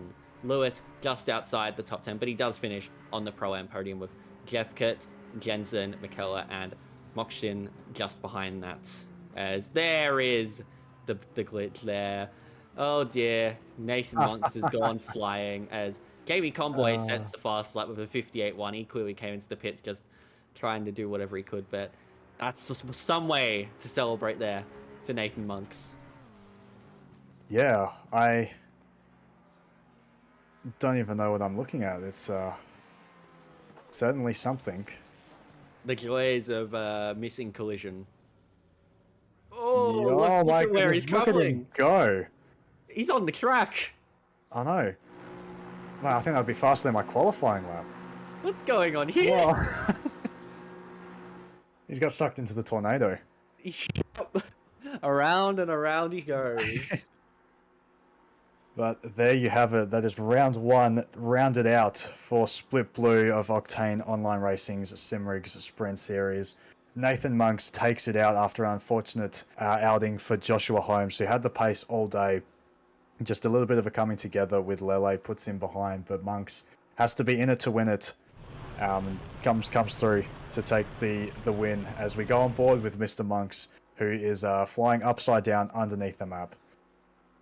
Yeah, we'll need to wait on some of the penalties to be applied. There's still one driver left to finish this one, so we'll carry it over shortly. And there you are. There we are. We do see some results. We'll jump across the results screen very, very shortly and give you a good rundown of how it all went in this one. So the race results, it was Monks from Lele, Bubnow, Spence, and Murphy.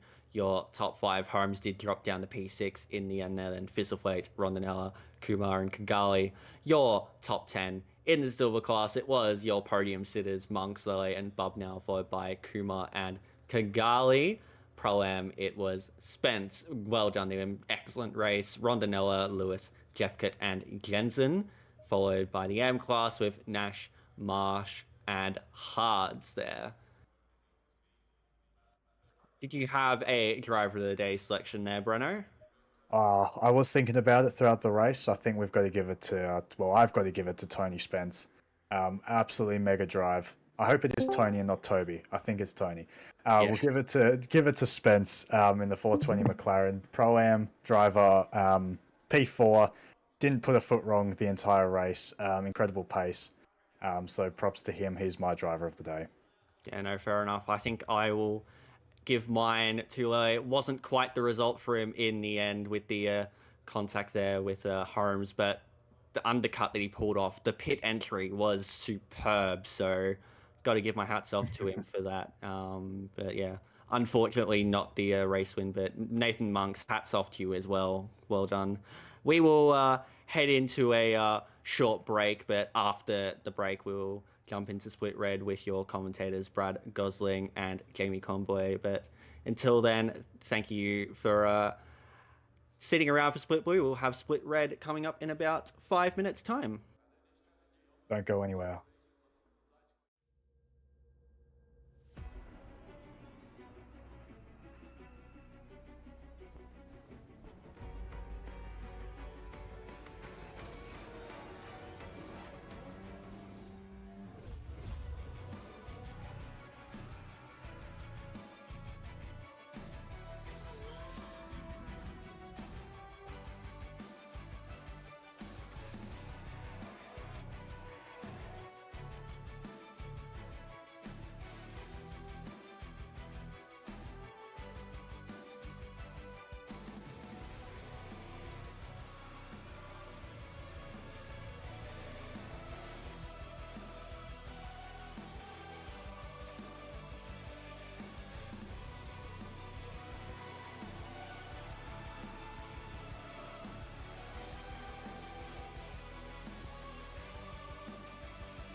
Okay, welcome everyone to Season 20, Round 1, OOR Sprint Series, Red. Here we go, the guys are going out right now for what is going to be an absolute epic quali run. We've got a full house tonight. They are every single person that can show up has shown up, including the world famous JC, who is also joining me in the comms box here, and the master of the video we have as well, Ben Hignett, who is going to make sure that you guys have the front row seat of the last and, well, I was going to say most epic out of all of the series because I have a little bias to Red, but JC has absolutely just come sweat, blood and tears out of Split Blue, and he's fired up as well as we watch these guys start to come out, and let's see some action around Silverstone. Hey, what do you reckon here, JC? Sweat, tick, tears, tick, and then a little bit of blood as well, because here we are in Split. That's a good introduction from you, Brad. Cheers, mate. bro. Good evening. I don't know about world famous, but I'm certainly looking forward to the world famous Split Red, because it always turns it on every single season. And as you said, the man behind the camera, Benjamin Hignett, is going to provide us with the best angles, as he so often does. We are in qualifying. We are watching, I believe, Jean-Pierre Senekes. Don't be fooled by the car 555, which is usually run by his brother, John Senekes. This is indeed Jean-Pierre. Our dominant Split Red driver over the last couple of seasons has decided to take on his brother's number and is in the pink Playboy Ferrari this season. So as he gets off on his first qualifying lap and we are on board, as I said, don't be surprised if a couple of people in chat just go, hang on, John's back. That's not actually the case. Which I'm pretty sure that will be the case, because the very unfortunate, it's unfortunate for all of us who don't quite see the difference between the J Sonicus and the J Sonicus. I'm glad you mentioned that one, mate, because I was 100% thinking that was going to be John himself. But Peach out here running the pink, and he is going to fire up this timing chart, I reckon, straight out of the bat, mate. He is absolutely into it. He's going to once again show his dominance, once again show exactly how doesn't matter what car you are in, he has all but got these things mastered. Absolute stellar behind the wheel, this guy. If you need to learn something, he is a guy that you can watch and go, yeah, I can't do that. That's just whole another next level. So that is a very important point you make about his car choice. He is dominant in every car he chooses, and he's driven the Bentley, which is, obviously the least favoured of the Bop cars anyway. But he's done it all. He's done the Porsche, the McLaren, and now testing his hand on the Ferrari. So, as I said, it's an important point to note that he's not just a one-trick pony. He is a class above in every vehicle he gets into. But he's not alone this season. There are some very, very fast drivers in Split Red Split Red. Jesus, don't let that stick. Split Red every season brings out the big guns, and they are, as you said, again here tonight with everyone marking attendance. I don't know how often that happens. 33 out of 33 with green lights on the attendance sheets. Very good to see. It certainly is.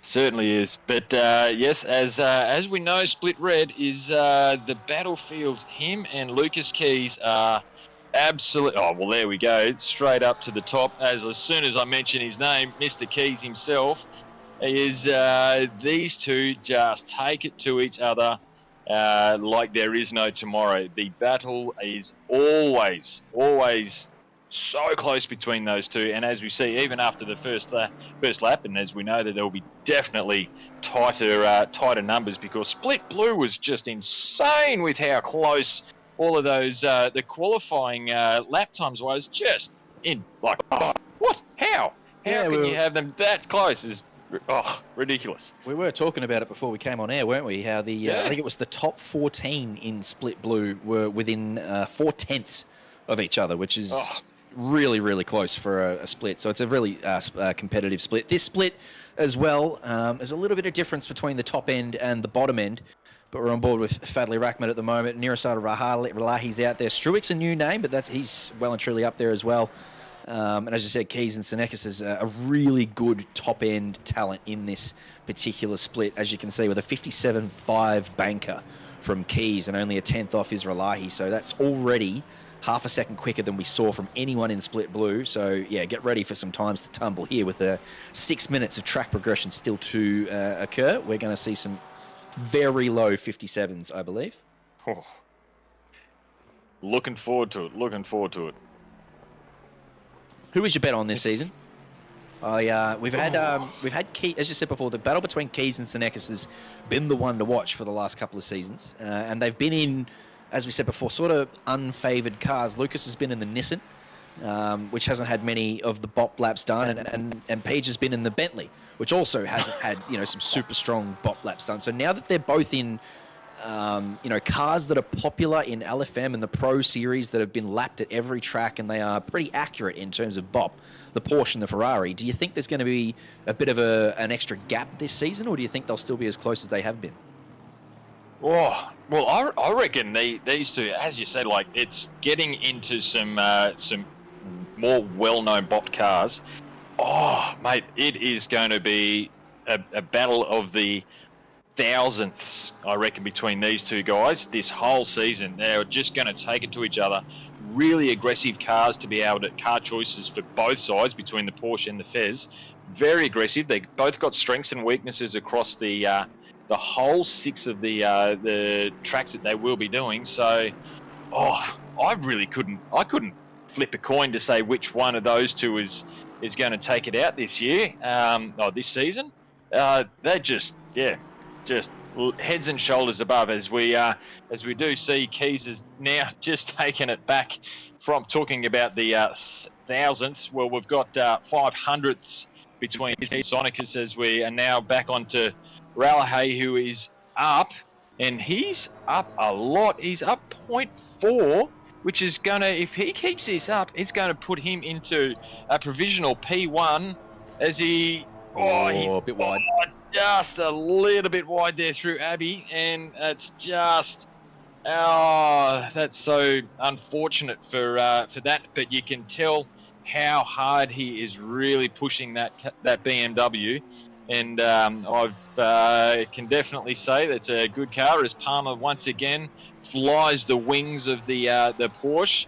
That's a very go-to. You can tell him from many seasons worth there that Palmer has had that livery, and it's great to see it back again. And Shady Samuels just pulled out a 57.3 as well to take himself to P1. This is crazy.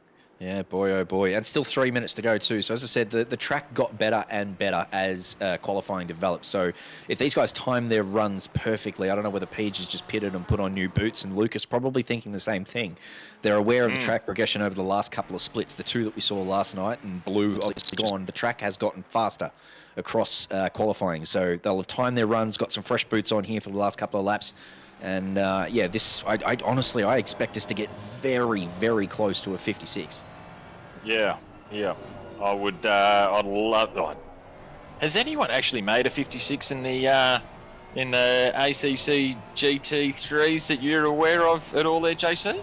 Oh, yeah, for sure. Like, don't get me wrong. It's a doable time in, as I said, LFM Pro. We're talking about the top 0.1%, though. So that shows you how quick these guys are, as they are right up there challenging those guys. But we've seen it, I think, before. Like, you got your Philippa Bakitas and your Andy O'Hara's, the legends of OOR, who have probably pulled that out previously. And I mean, when the McLaren Evo first came out, before it was sort of nerfed into the ground and then bopped, before we started using LFM bop, it's the kind of car that could probably do it.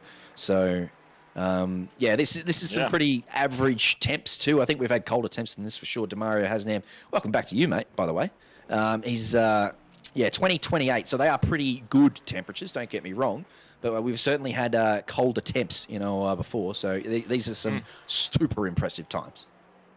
Yeah, that's it. As we are watching Shady Samuel here, and he's all but going to almost clip into the almost to the 56 or the 57.15 there. These times are just crazy. I'm looking down through the through the top 8 so far, and 0.6 of a second without seeing exactly how far right down. Wouldn't be far off the top, top 10, 11, 12, maybe even within that top 1 second. Is still so great to see the competitiveness that really is kind of showing up in Split Red right now. For sure. Struick there, only 4/10 off in the silver class, by the way. The Aston is pretty strong here. A lot of Astons in Split Blue sort of exceeding their own expectations, let alone those of the spectators. So Struick, still though, you got to drive the car. So that's a very, very good time from the silver class Struick. But I just want to point out Tonkin and Salvaggio, who we were talking about how fast Shady Samuel and Keys, these guys up the top are. They are only half a second behind in the silver and Pro-Am class, respectively. So Tonkin and Salvaggio putting out some really strong times as well. Very strong times for being well inside the top 10 as well with that. So seeing a Pro-Am, couple of silvers up there, great to see. That's some very committed track time there, and it's you can tell it's well and truly showing off in their lap times. Good mix of constructors up the top there too. A couple of Fords, a couple of Ferraris, an Aston, a Porsche, a BMW. So the bop sort of we give the bop shit sometimes, and we obviously know that some cars are a little bit under-bopped and some are a bit over-bopped at tracks for the average sim racer like you and me. But it just shows that it is actually doing its work, and as I said, a good mix of constructors up the top there. So with 13 seconds to go, the car's coming across the line now. The last cars to probably get a lap going, 57.0 from Shady. And with 3 seconds left, he's crossed the line and he's got time for one more. His only problem really is that he's stuck right up here behind Jean-Pierre Senekis, who is obviously very quick. But, Jean-Pierre on a lap of his own, he might actually hold up Shady if he is indeed 2/10 slower than him per lap. Yeah. Ralaki here is about 2/10 up, but he has a red time. No. I'd say that's an ACC bug because we've seen that before. So I'm going to count this 2/10 as a legitimate 2/10 for Nirasana. He's going to come around the final corner now and try and keep out of the dirt there. He's having a bit of a tickle, which is going to cost him a 10th up to the line, but a 10th is a 10th, and that should pop him up to around about P5. It does. Nice sprint from Ralaki in the BMW.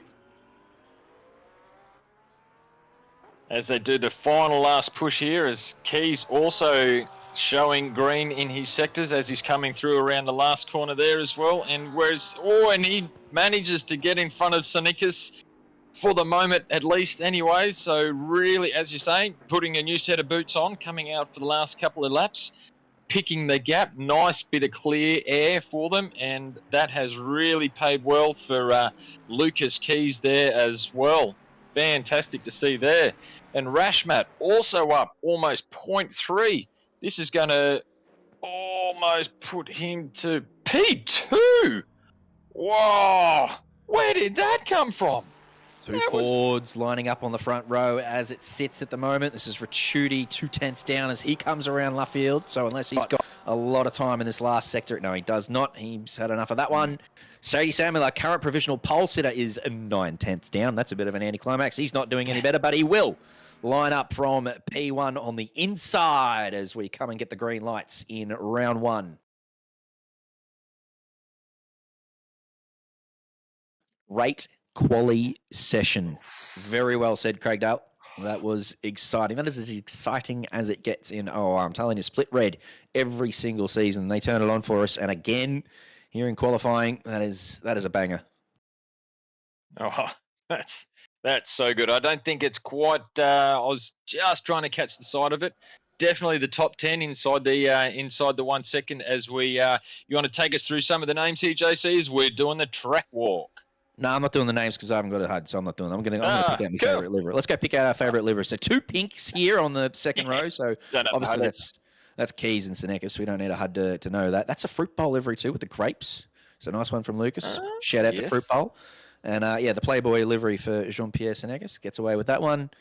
There's a couple of nice liveries throughout the midfield here too, so looking forward to getting to those. He's talked about Brad Palmer's before, the Atlanta Hawks Porsche. He's run that for a couple of seasons. That's probably one of my favourites for sure. We'll see if there's any others that can top it. Any others that are catching your eye here, Brad? Oh, well, it's great to see, there's a couple of that are the Stalker kind of ones like the McLaren here, you know, sometimes simple with the nice little edges is great to see as well. The old mirror tone there from the FP Falcon, the black and white, the red and gold. It's cool when you can see that on both sides. And it is almost like depending on which way you're looking at it, you go, am I looking at the same car? So it's quite cool when we do look through that. But as we're coming down through, looking at hey, that's pretty cool. The old Martini on the Fez there, looking nice. Going a bit old school Martini there. Isn't Martini Beautiful. Porsche? Is that cursed? Is that a cursed Ferrari? I think. Well, it certainly might be, mate. But hello, this is a kinky one. What's going on here? A little bit of whatever's smoking out of the stacks there. Not real sure, but Smokestack this Racing. is That's the team. I think that's Smokestack Racing livery. Smokestack. Oh, you're probably right on there, actually. And we do have a Honda. Haven't seen one of those in a couple of the in the split red for a little while. So hats off to given a little bit of a crack to there. Oh, here we go. Good old Wallace and Gromit. Fantastic to see there. Coming down. There's a little bit of the Red Bull on the OOR McLaren on the left there. Got the hang on, we've changed colours, all the pixely pinks and greens and that's a Mitchell colours. There we go. That last one that we went past. I don't know if he's done that himself. That's the second FP livery. I think Gobby and John Gormley are running those two liveries. So it's a nice one, nice set of liveries there. A couple of Kovacs liveries down the back here. And a classic mobile black Bentley as well. When they're all starting to fly off now. Sofa King slow Ferrari there that we've got a view of, driven by Ricciuti. That's a staple of OOR as well, the Sofa King slow boys. So good to have Stefano back for another season. This poor bugger gets himself into so much trouble each season, most of it not his own fault. So I'm looking forward to seeing if Stefano can dodge the drama, as they say, this season and sort of pitch a few good results, because he is a very fast driver on his day. If he can avoid any issues and tag along with that front six, he'll be in for a good day today. That's it. Keeping the nose clean, and unfortunately, as I say, a lot of times it's not due to his. It's not a self cause. It's just the unfortunate points of where he's been. So definitely wishing him a bit of luck there to be able to keep it clean, like the boys in Split Blue did last round. They were Speaking of self-cause, Brad, washed individual Lucas Keys, starting from P4, will actually start from the pit lane because he forgot to press drive. Oh! That's in there. Hang on. I've been lied to. What's going on? Hey! Someone said he was starting from the pit lane. Keys forgot to press drive. It's all lit up in the chat, but that is indeed him. Yeah. That is him. He is on track. So we've been lied to. Not sure where that one came from, unless. Come on, chat. No, that chat. Definitely looks like him there. No, usually best on ground with the pit lane. Who was the other forward that was there? I didn't quite. There is someone. You're right. There is a forward missing from the start. It is P2. Sorry, P2 starting in the pits. Everyone was correct. Sorry, no. It is Fadley Rackmat. I don't know why I thought it was Lucas Keys. Did I read that? Yeah. Well, Hamster's saying Keys forgot to press drive, but Hamster led me down the bloody... Hamster, that's your fault. So Fadley Rackmat is starting from the pits, which is a free position for Keys and Senekis, starting from the second row. They will start from the second row, but now Shady Samuel up on that front row by himself will enjoy a nice little clean start, and then Keys and Senekis will be fighting for P2 now as they come into the first corner. That's it, as they're coming around through Brooklands, Luffield, and then onto Woodcote, as they are well and truly got the hands gripped, eyes focused, and ready to hit the big fat go pedal as they coming around. Now it's just the wait. It's the waiting for the green lights, waiting. She's coming. Everyone's tight. Everyone's clean. And let's go for round one, Sprint Series number 20. OOR is green. Here we go. Wide. Yep. Oh, no. They're wide. 4, 5 wide. No, don't go 5 wide. Here we go. Now we go. Rightio. Back in a little bit of single file through Maggots and Beckett's. And unfortunately, Samuel's not quite sure what he's done there, but Ralahay has just absolutely pounced on that one, leading them all down. Now Hanger straight.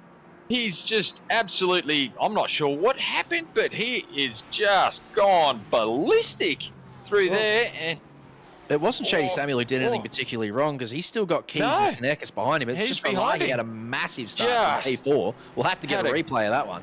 Yeah, I hope. Well, I'm definitely hoping that he didn't happen to hit a little bit too early, but I reckon he's just managed to do the little sneaky up the inside. As once again, Sonic is challenging Senekis here around the outside. Oh gosh! Said Ricciuti needed to keep his nose clean if he wanted to have a good result, but that's not the way to do it. Oh no! He's in the glass and he's been hit from behind. Oh, Ricciuti's up. Oh, is he done it? Oh, no. Unfortunately, Why do I get say out under the grass and unable to be able to get any form of control there, as Samuel is still got Keys smothering his mirrors and doing his best to make sure that he can now maintain P2, as Ralahay is starting to take a half a second gap out in front there now.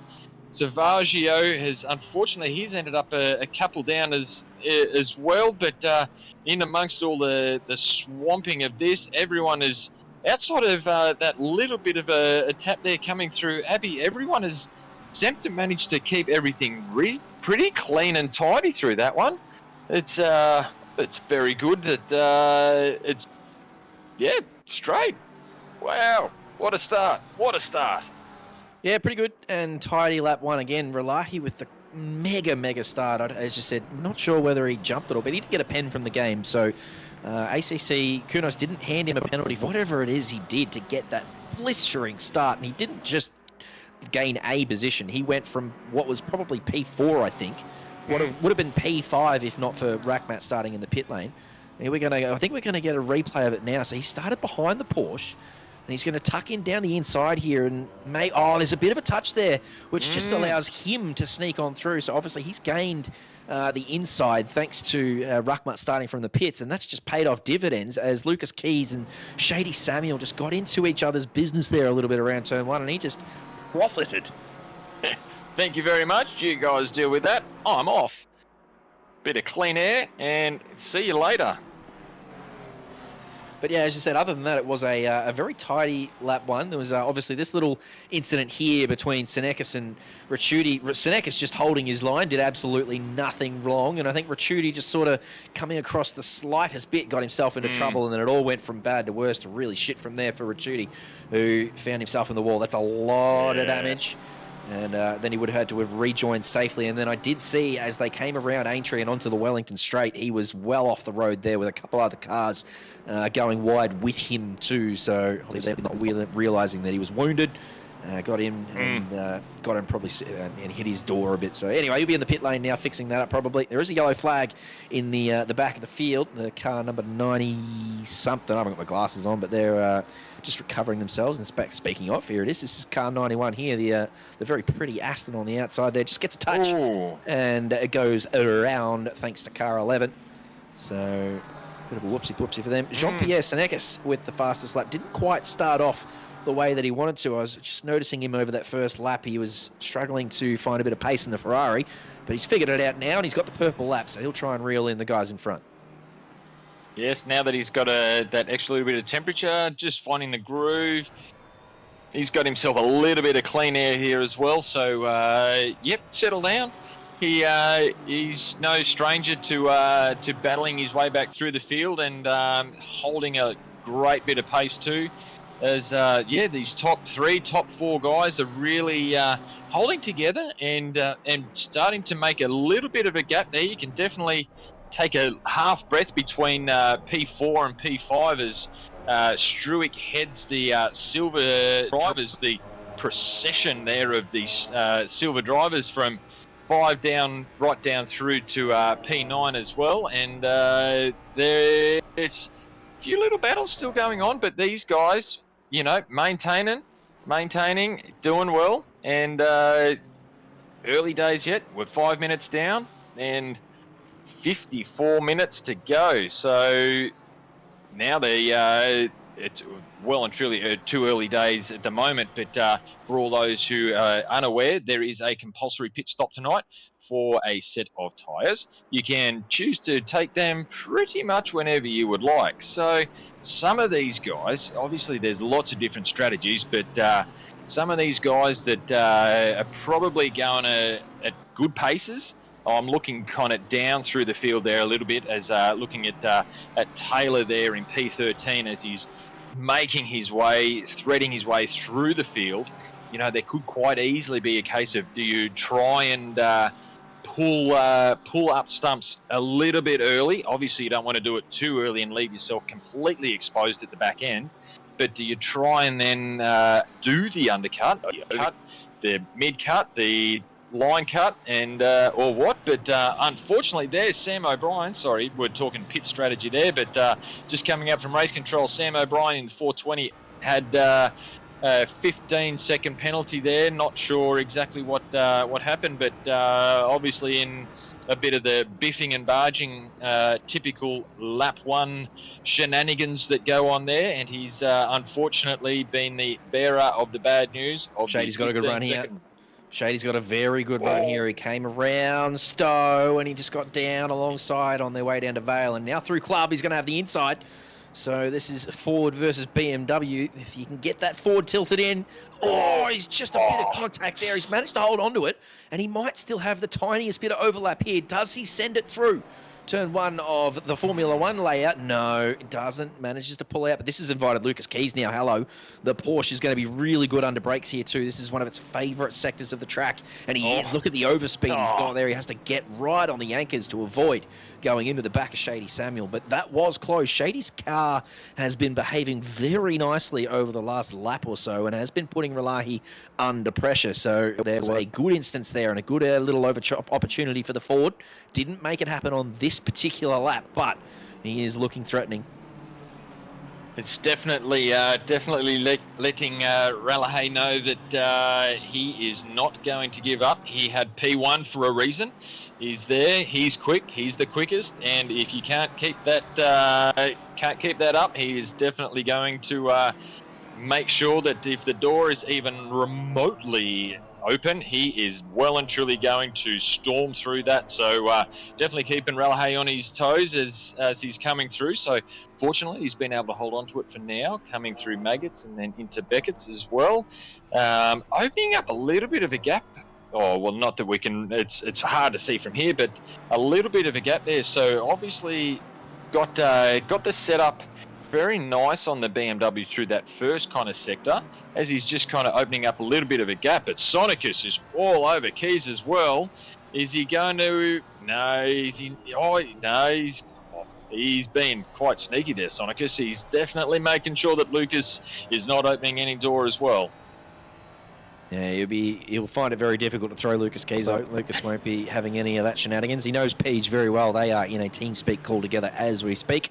So whilst Peach will try and show the nose and he'll try and put the pressure on him, Lucas Keys a very strong driver. Won't be buying any of that. So yeah, Jean-Pierre will have to find another way through. He might have to consider potentially an undercut, which we've seen a couple of drivers pull off to great effect in Split Blue this evening and in the events last night. And I think Shady Samuel's going to consider it as well, but he might not need to because he is looking very strong in this Ford.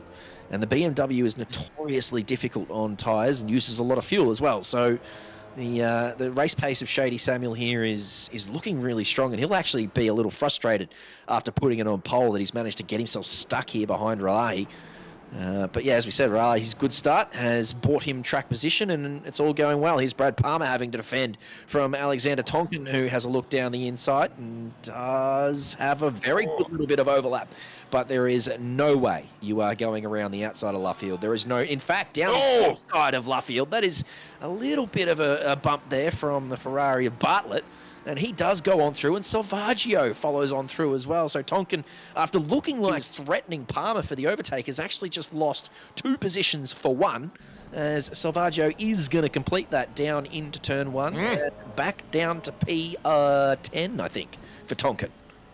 That's it, and he certainly can't start breathing yet, because Gobe is all over the back of him as well as Yasmin in behind there, and coming right through to Taylor. Chris Taylor, who's also P13. You're definitely nowhere in amongst this whole giant battle pack can anyone make a little error there, as we've just seen, as Tonkin unfortunately going from the predator to the prey, as he's just been gobbled up by a couple of other cars, as he's unfortunately didn't quite make that one stick, as Gobe is he's gone. Oh, I'll tell you what.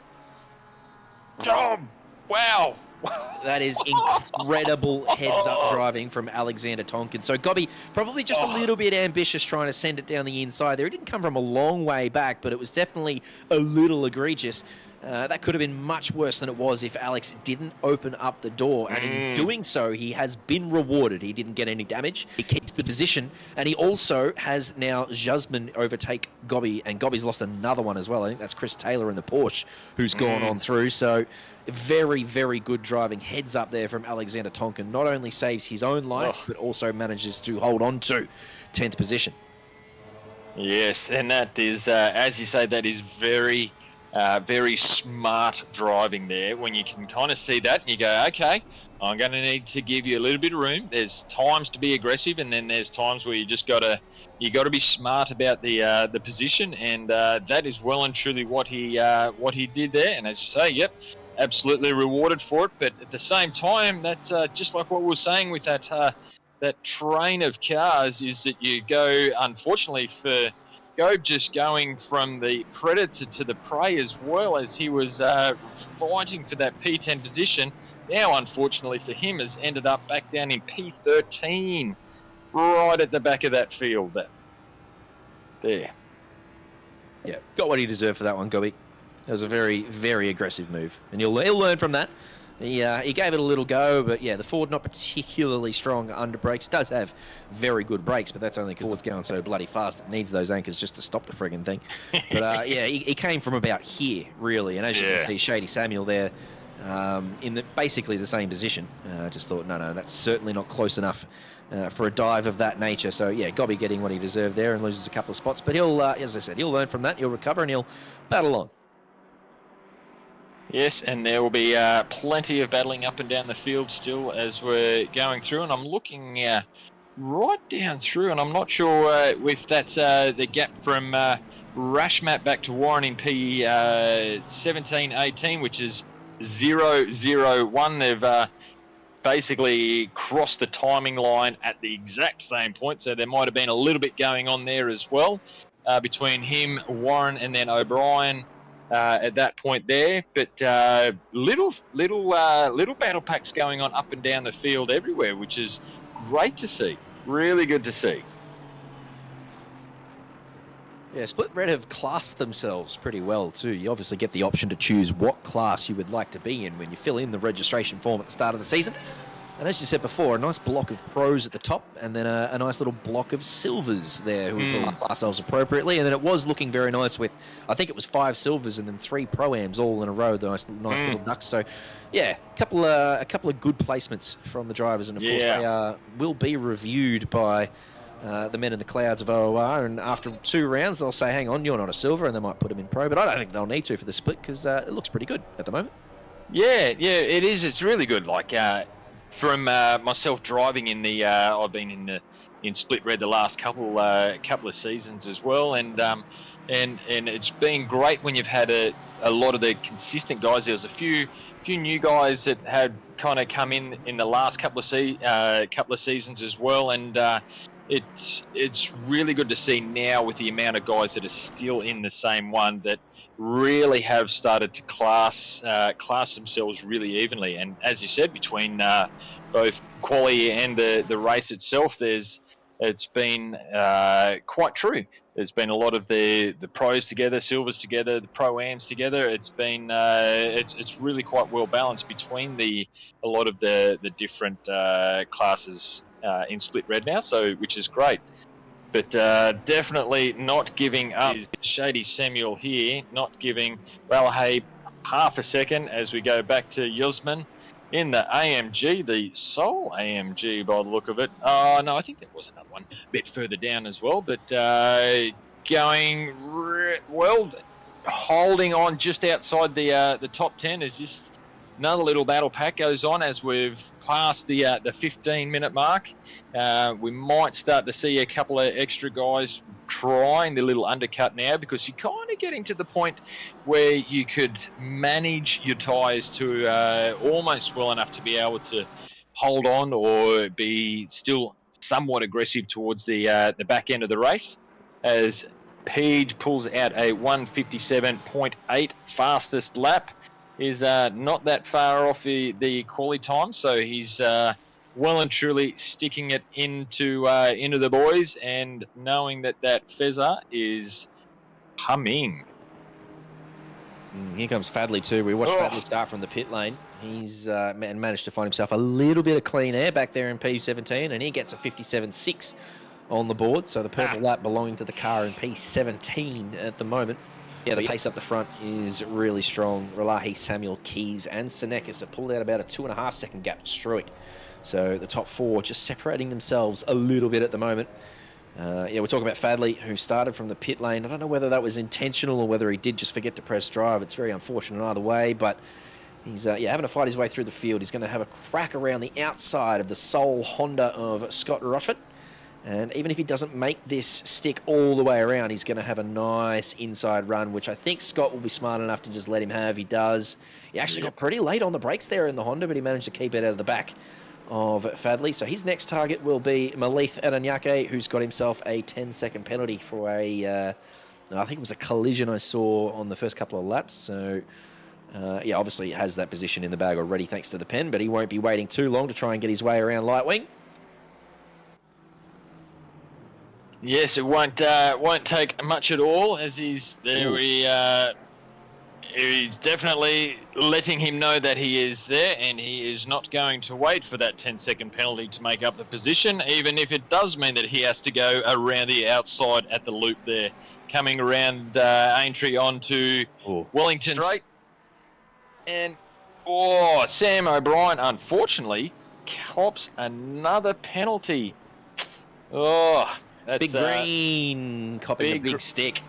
Big Green is taking the big stick tonight, taking that one for the team, so long as he keeps that to himself and not share the love with too many others there. I'm going to ask you a tricky question later. I'm going to ask you who your favourite KA Motorsports driver is. Oh! New, current, old. Here we go. Look out. Yeah, you're gonna have to pick your favourite child. Mate, they're all special in their own ways, mate. Yeah, you're gonna have to sit on the fence and be very political with your answers. That's it, mate. I've got to deal with the chat later on. No, we'll find someone, mate. I'll tell you a few little strengths and weaknesses between the whole lot of them, mate. So it's a great little community, the KA Motorsport fellas. Yeah, they're great bunch of lads, and we will definitely get back to that one, because right now Samuel is absolutely pummeling over the back of Ralahay here. He's still, that Beamer is just wide. Trying to get past that is just, I'm not inside Shady's head, but far out, I could tell he must be absolutely fuming, knowing that he's got that extra bit of pace about him in so many little areas, and really been able to do that. But must say, hats off to Ralahay for being able to hold off these guys. 20 minutes down, and the four of them have just, like, you look on the track map and there's huge gap between them and P5 in Struick there as well, which is doing a great job leading the Silvers ahead of Carl Johnson. But these guys, the four of them, there is just no give and take by any of them. And Sonicus is almost seeming like he's just going out for this little Sunday drive, just watching these three battle it out in front of him.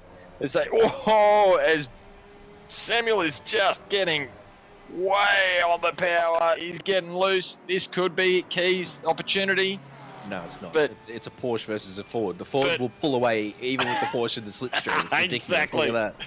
Oh, exactly. Doesn't matter how bad that exit is. Ooh, very deep under brakes there from Page into Stowe. I think he just missed his brake marker there by a little bit, maybe with the vision obscured, and he went very wide there, which obviously didn't cost him anything. He's pulled it up, but it was just a slight mistake there from Page. Yeah, the problem that Shady's got here, as you said, as we come up towards the pit stops, we're at about 9 minutes until the halfway mark. The Delta, when they come around the final corner, they're looking for cars that are around about Beckett's and Chap.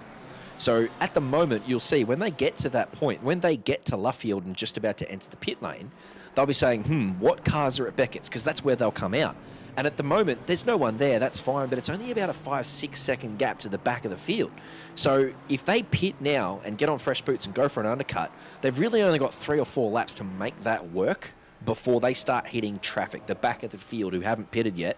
And if Shady gets stuck in that traffic, that's going to really ruin his chances of getting past Relahi for a start, but it might also cost him Keys, Senekis, and Struick's only 3 seconds behind. Credit to him.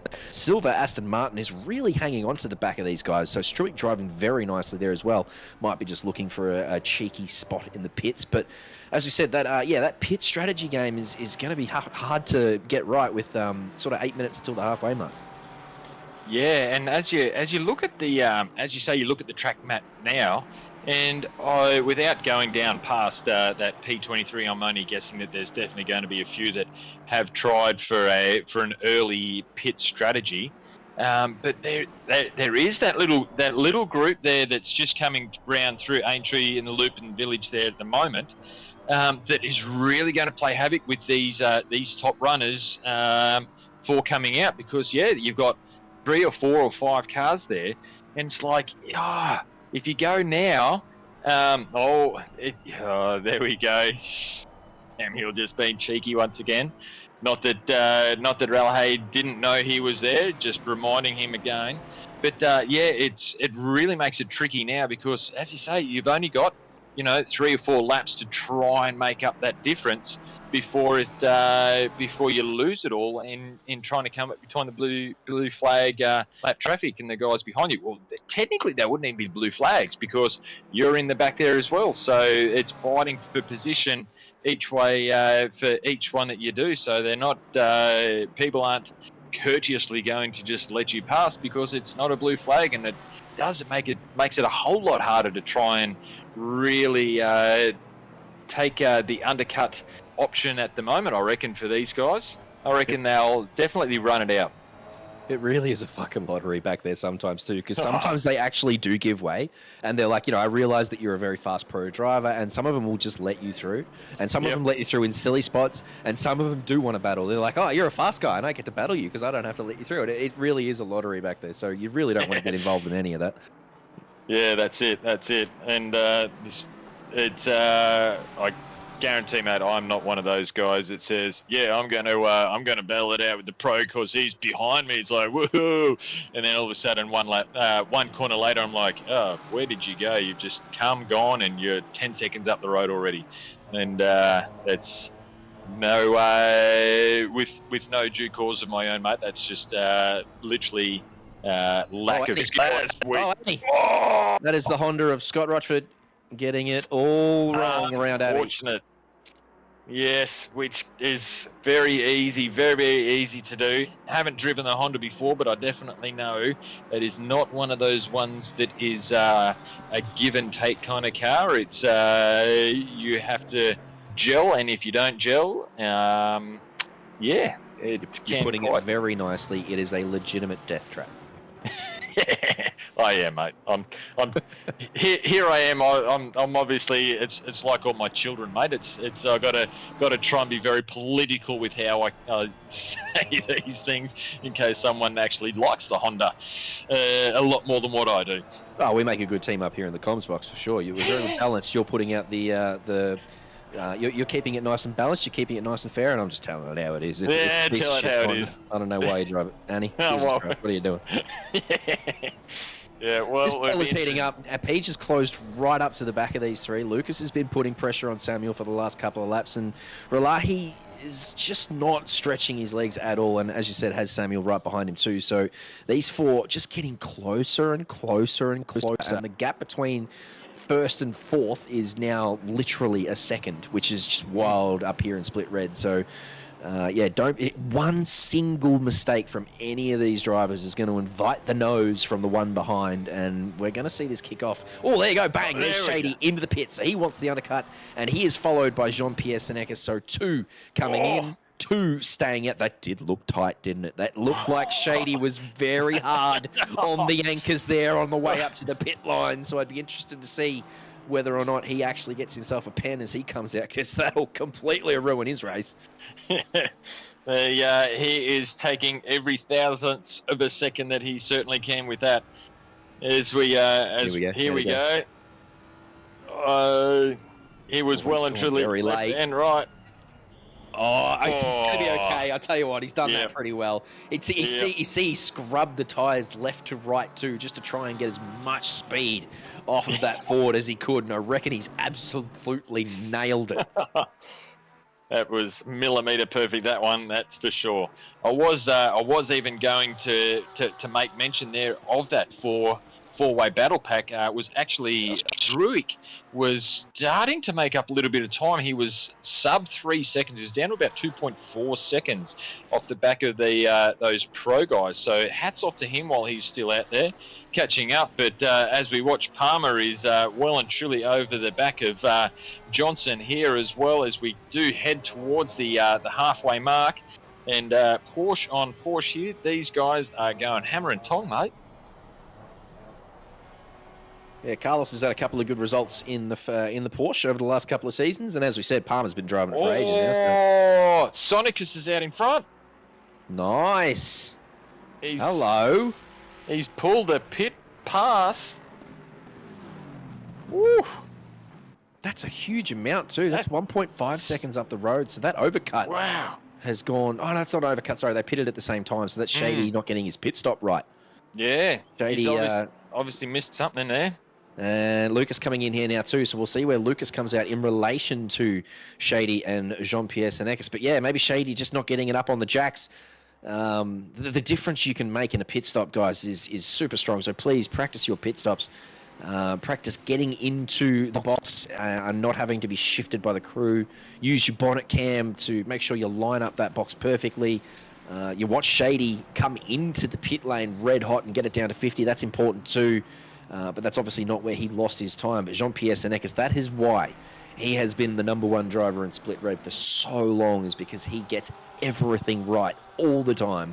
And he's got his pit stop right on this occasion and has profited and is now in front of Shady Samuel. So as they come into the last sector now, they're coming around Brooklands, Luffield and Woodcote. They are going to be real tight here with the car in camera. That's Lucas Keys. We'll watch for him getting off the jacks. You'll see the Porsche drop. There it goes. He gets on. The bit of a bounce there from the Porsche dampers gives him a bit of a traction loss on the way out, but he's out now. He's going to have to be on the gas early. He's got it covered, but Peach has got the run. Now, here they go. They're going to be bloody near side by side. I think Lucas is probably going to have this. He's going to have to be brave on cold tyres, going in through Maggots and Beckett's and Peach, going around the outside. He does have overlap. There he's going to be pushed. It is still side by side. This is going to be a battle down the straight, and I think the Porsche on cold tyres is probably going to lose out in a straight line battle with the Ferrari. And although this has been a cracking battle, I think Peach is probably going to come out the winner. The Porsche does get its power down nicely, and I want to think that's actually bought him the inside run down here into Stowe, and they are still side by side, but the Porsche on cold tyres gets all sorts of sideways there on the inside of Stowe, and I think Peach does now finally complete this. He does. He just sneaks on through, but that was side by side for 6 or 7 corners. That is how you do it, ladies and gentlemen. Oh, isn't it? That is, if you wanted to know how to drive a car, that is how you drive a car. Those two giving each other just enough room. As Shady Samuel wants in on this too, while Lucas Keys is on his cold tyres and is still a little bit vulnerable. And he's certainly not wanting to give up on this party as well, but absolute professional driving there between Keys and Sonicus for, as you say, like 5, 6, 7 corners. It's almost the first third of the track side by side going through areas that you do not take 2 cars through corners. And the two of them giving just enough room where they're not quite touching, but epic, fantastic driving, great skills, great car control, and that is a great. If you could just video that one, repeat, guys. If you're AMs, Pro-Am, Sylvie, if you want to know how to do great battling, that was definitely one of those textbook great battle moments there. And Samuel is definitely not letting up here, while we're missing a driver who is currently still out there in P1, not in the pits yet. This is going to be an interesting overcut here as we go. Relahay is still out there. Is he able to now push a bit harder that he knows he doesn't have to look in the mirrors?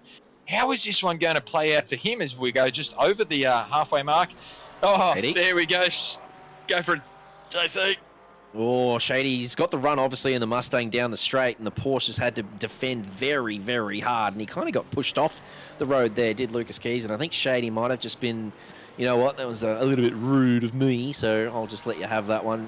He didn't let him have it, but it was, a good battle. Sort of didn't end that well with the Ford pushing off the Porsche, so... but Peach, I tell you what, after now, Peach has got clear air, and you were talking about Relahi and how he's trying to overcut. I don't think that's it. He was holding these guys up. You could see how line astern they were for that whole first half an hour. I think Relahi has done himself a disservice by staying out this long, because these guys, yes, they battled, yes, they were side by side, but I just think now that Relahi's in the pits, we're going to see Jean-Pierre Senekis take the overall lead of the race as he comes around and goes through the final sector. I think Peach has done well enough here to not only clear the 2 behind him, but Relahi in the pits as well. Yeah, that even after just that 1 or 2 laps already, as you see that gap between Sonicus and Keys out to 1.8, almost 2 seconds, as I'm sure Keys is probably a little bit more focused on the battle from Samuel behind, as we do have Relahi coming out of the pits now. And Peach is going to have round 2, same thing again, only this time Relahi's further in front. He had way more of a gap there between him and Lucas Keys than this one here now. Yeah, how has he done that? How? Yeah, I guess the battle between Peach and Lucas did actually cost a bit more time. Obviously, we would, when they entered the pit lane, Peach was 4th and Relahi was 1st. So there's there's a bit of a gap there. That's it. Yep. Yeah, it's just there you go. Yeah. Well, but I think exactly as you say, like you think Peach coming from, a second and a half back, maybe 2 seconds by the time you go from Relahi to Sonicus there in that 4-way battle pack at the start, has put him right up on the back. So really Peach has made up, a solid 2+, maybe even 3 seconds in just that pit time. Through the pits is a great effort from him. Well, Keys and Samuel have had their chance to try and get past Relahi in that first stint. Now you're going to see the big dog go into business. Jean-Pierre Senekis now gets his chance to chomp around the rear end of this bloody BMW, which, as you said, has been a brick wall ever since getting into P1 at turn 1 on lap 1. Relahi has driven beautifully out the front here, but he is a little deep there, and he is actually followed deep by Jean-Pierre, who's really hounding the back of him already. The Ferrari is looking very menacing.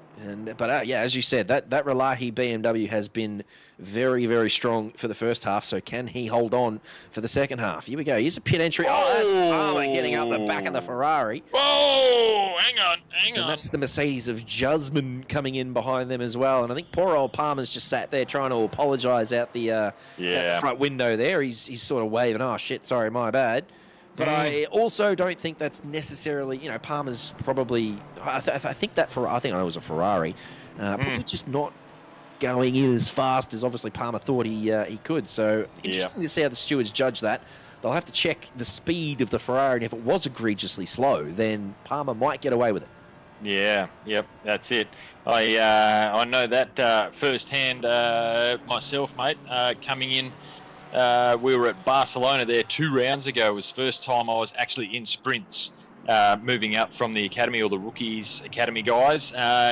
First season with the big gun. I've come into the pits and not really confident in my braking marker, and I had a couple, I think it was P2 and P3 coming up, battling in behind me, and I basically came the ball in the pinball machine as we were about 10 meters before the 50k sign, and unfortunately there was a couple of the other lads a little bit worse for wear on that one.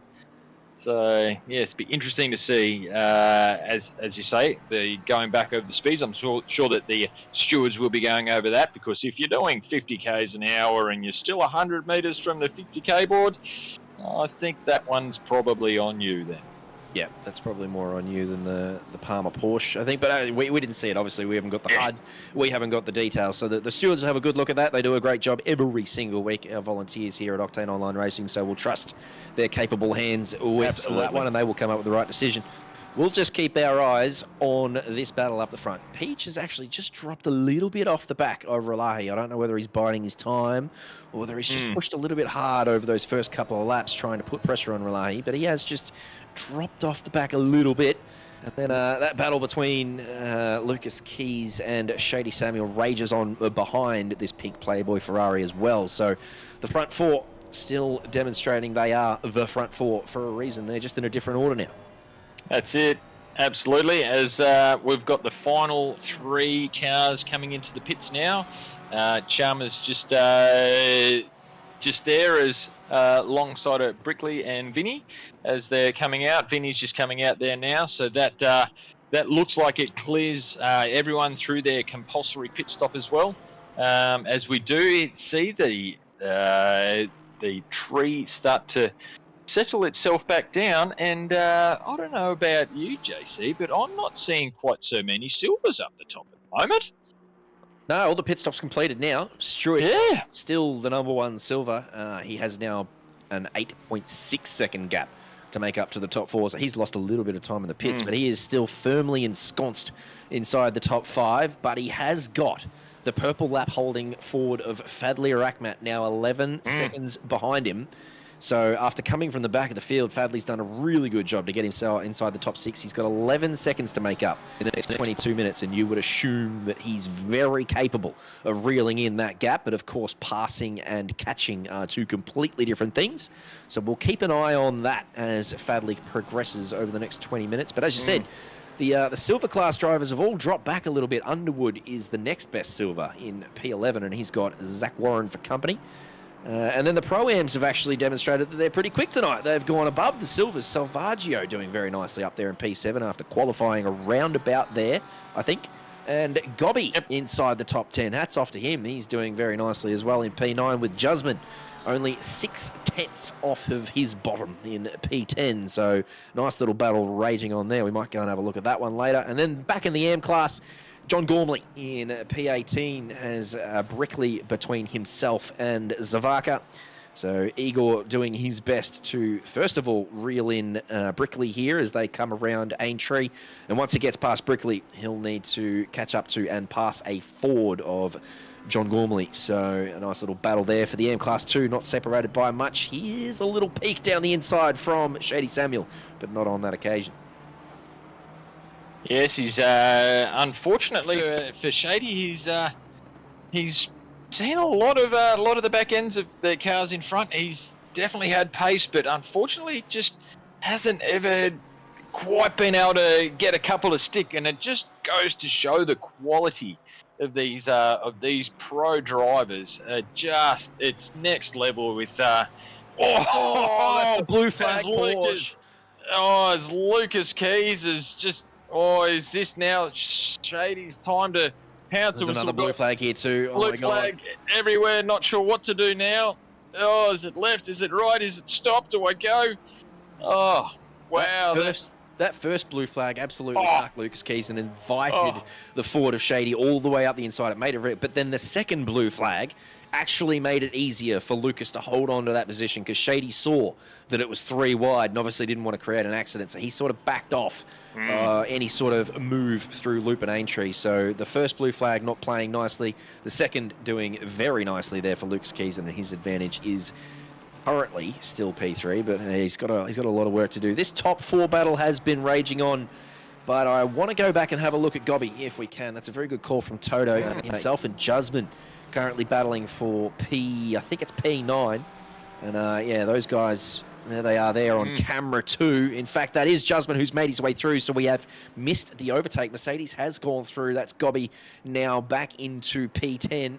So we'll go and get a replay of it, I'm sure, at some point. But yeah, it was a good little battle developing there. Here we go. Yeah, just the Mercedes down the straight, got up the inside and completed it smoothly. Gobby not sort of deep enough under brakes there to defend that one, so he just lets Jusman through. And then, yeah, Jusman up to P9. Good race from him.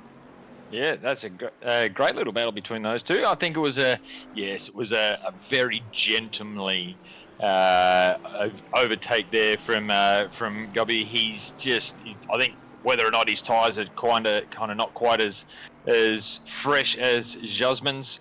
And as it looks like he's just kind of pulling out a little bit, but definitely not enough to have too much of a breather there. But it was very courteous overtake there that he let Jusman pass. So, and again, you know, it could be one now, and over the whole series, that could be the difference of if you do a little tap and then you spin out and be too aggressive and lose a couple of spots or something like that. So learning the balance between the aggression as well. So, but good to see a great little battle there for the P2 and P3 and the Pro-Am guys here taking it to each other. So great to see. Talking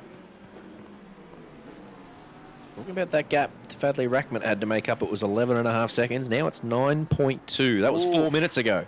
So 2 seconds in the space of 4 minutes. He is definitely going to close that 9.5 second gap up to Struick. So Struick will just be keeping an eye on that relative, and he'll be feeling the heat in that Aston Martin. He'll be trying to keep it as clean as he possibly can. And in fact, he has actually reeled in as second to the guys up the front, Struick. So it's not like he's going around slowly, old Struick, but Rackmat with a 57 flat purple lap in a race pace trim is just ridiculous. So yeah, he will catch Struick, but as I said before, he has got to pass him, and Struick is obviously very quick, so looking forward to that battle when it develops.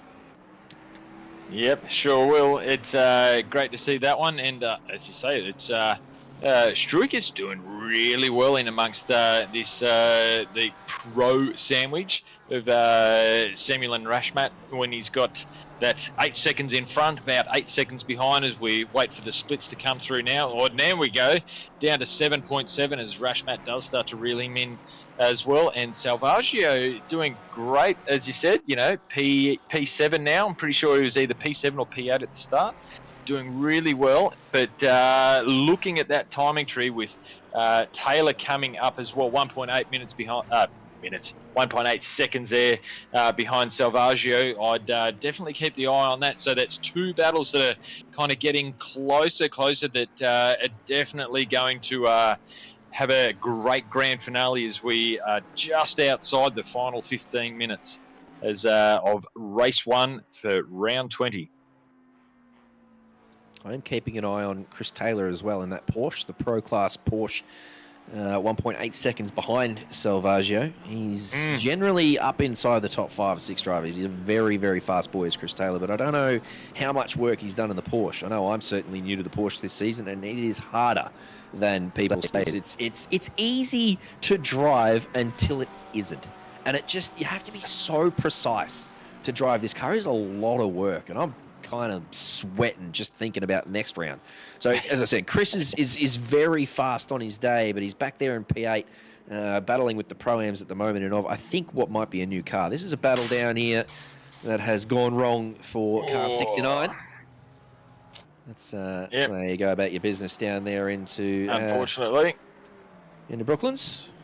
They obviously didn't quite get the replay video of Samuel and Keys as far as how to drive 2x2 through corners. So they might have to go and have a little bit of a replay look at that one as well. But here we go. Samuel definitely not giving up. A little bit more of a gap there at the moment. But there's definitely two distinct little battles here between P1, P2, and then P3 and P4 from Ralahay, Sonicus, and then Keys and Samuel. Definitely a little bit of a gap there between those guys.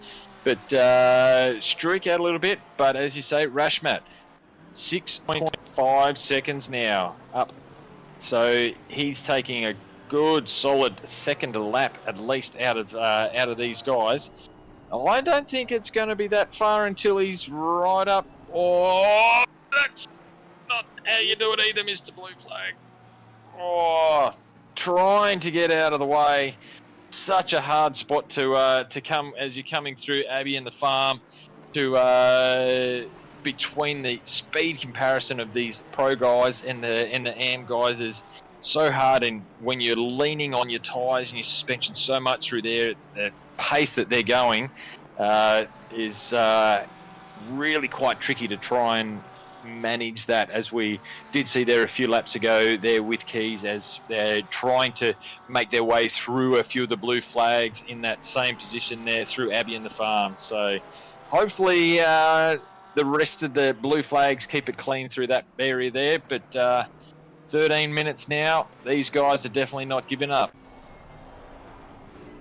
Shady very close coming into Maggots and Beckett's, but you can just see how much faster Lucas Keys is through Beckett's and Chapman. And then obviously the Ford gets the nice boost on the straight here, but Lucas so fast through the last part of Maggots and Beckett's there, he doesn't really give the Ford a chance to get any sort of run on. So Shady, as I said, very good through turn 1, looks threatening as they come into Maggots, but then just can't get it to stick through the tricky complex that is Maggots, Beckett's and Chapel, and so hangs on for another lap, does Lucas Keys, driving very nicely. Relati's done beautifully up the front. Nirasan, after, as we said, getting into P1 with an opportunistic move up the inside at lap 1, has done very nicely. We thought he might sort of fall off the pace. We thought he might get done by the overcut. We thought he might come under pressure from Zompierre, but he has gone and just proven us all wrong, really. With 1.5 second gap now between himself and Peach, he has taken control of this race with 12 minutes to go. So these 4 up the front looking like they are pretty set unless some big mistake comes through from any of them. But it is that battle, Struik and Rackmat, that we're going to be keeping an eye on over the next 12 minutes. Here's a replay for you to break down, Brad. Well, no, rejoins. Oh, no. This is lap 1. Look how condensed they are. It's got to be lap 1. Yeah, that's probably one of the early ones. Pinball machines everywhere going on here. Unfortunately for, definitely not quite safe re-entry there from Sam. Which I think was just the concertina then that just happened to the rest of the guys there. And if you could put GT3 cars inside a little box, that would have been Pinball Mania there, pinging around. So fortunately, not too many people going the wrong way, but yes, definitely could have been done. I was going to say a little bit easier, but when you got 3 and 4 wide, and here we go once again. This start, as you can see, was that a hesitation? Yes. I think, that looked very much like a hesitation. Yeah, Shady got a terrible start. I think he was trying to time the green light and just didn't get it right. So as you said, hesitated, which sort of concentrated himself and Lucas and Peach all together on the outside there. And then, as you said, there's Sana just straight up the inside. Thank you very much. That's it. Keep an eye on this man over the next 10 minutes. We said before, he's closing this gap. It's down to 5.1 seconds now. Fadli Rakhmat trying to get back up to P5 would be a very strong effort from the back of the field after starting in the pit lane. So that's what we're keeping an eye on. We're also keeping an eye on Chris Taylor, who's 1.6 seconds behind Salvaggio in P7. If he manages to close that gap and get up and put pressure on Salvaggio, he's got Jusman and Gobby not too far behind. So the battle for P7 is between 4 cars over the next 10 minutes. It's going to come down to a mistake or two there as well. But at the moment, as we said, Relahi P1 doing very nicely in front of Senekis, Keys and Samuel. And the other one there is definitely, Taylor coming up. Yasmin's just on the backside of him. As we've got an off there, Ivan. Unfortunately, probably trying to get out of the way for the blue flags, and going down there too, and seeing Gormley, unfortunately, got a drive through. I would only assume this late in the race, it's probably some track limits there, pushing a little bit too hard. No, that's shattering for Pastor. The Pastor man's gone and got himself a driver. He's leading AM class. He's inside the top 20 overall as an AM class driver, and he's got himself a bloody drive-through. Yep. This is Igor Zvaka, who got it all sorts of messed up as he came around Luffield there, and as he was trying to hang on to it, he got a bit of help from behind. Yep. It's like, I reckon you look like you're going around. I can probably help you with that one. So, unfortunately, did find a bit of the wall. He's doing a little bit of cross-country, shaking that one off and going again. So, apologies, that wasn't Igor Zavaka. That was the McLaren of Ivan Malyono? I'd say you're pretty close there. Malyono looks about right there. So sorry if we did that one, mate. Come and let us know after the broadcast, please. Yeah, please do. As Gormley is now going and serving his drive-through penalty, unfortunately with 8 minutes to go, and that is definitely shuddering for the AM class win for the evening. Which is going to put Zavaka right up into that one there, which looking at that when you're going back down to that P20, 21, 22, still battle stern there between Brickley and Gormley is now 0.2 of a second, and then Zavaka, O'Brien, Sam there at 0.3. So battles still raging on right down the back of the field there as well. Is that a timing tower thing though, surely? Or is John actually still ended up in front of M? No, there you go. The timing tower doing its thing. Has now reset itself. He's dropped right off the board. Get stuff, John. See you later. Sorry about that. Yeah. You'll have to catch back up to that one. What's this battle here raging between Zach Warren and the Bentley, I believe, of Rob Underwood. These two have been going at it for a couple of corners while we're talking about the AM class. Yeah. Nice work. Zach Warren putting a bunch of pressure on Underwood here.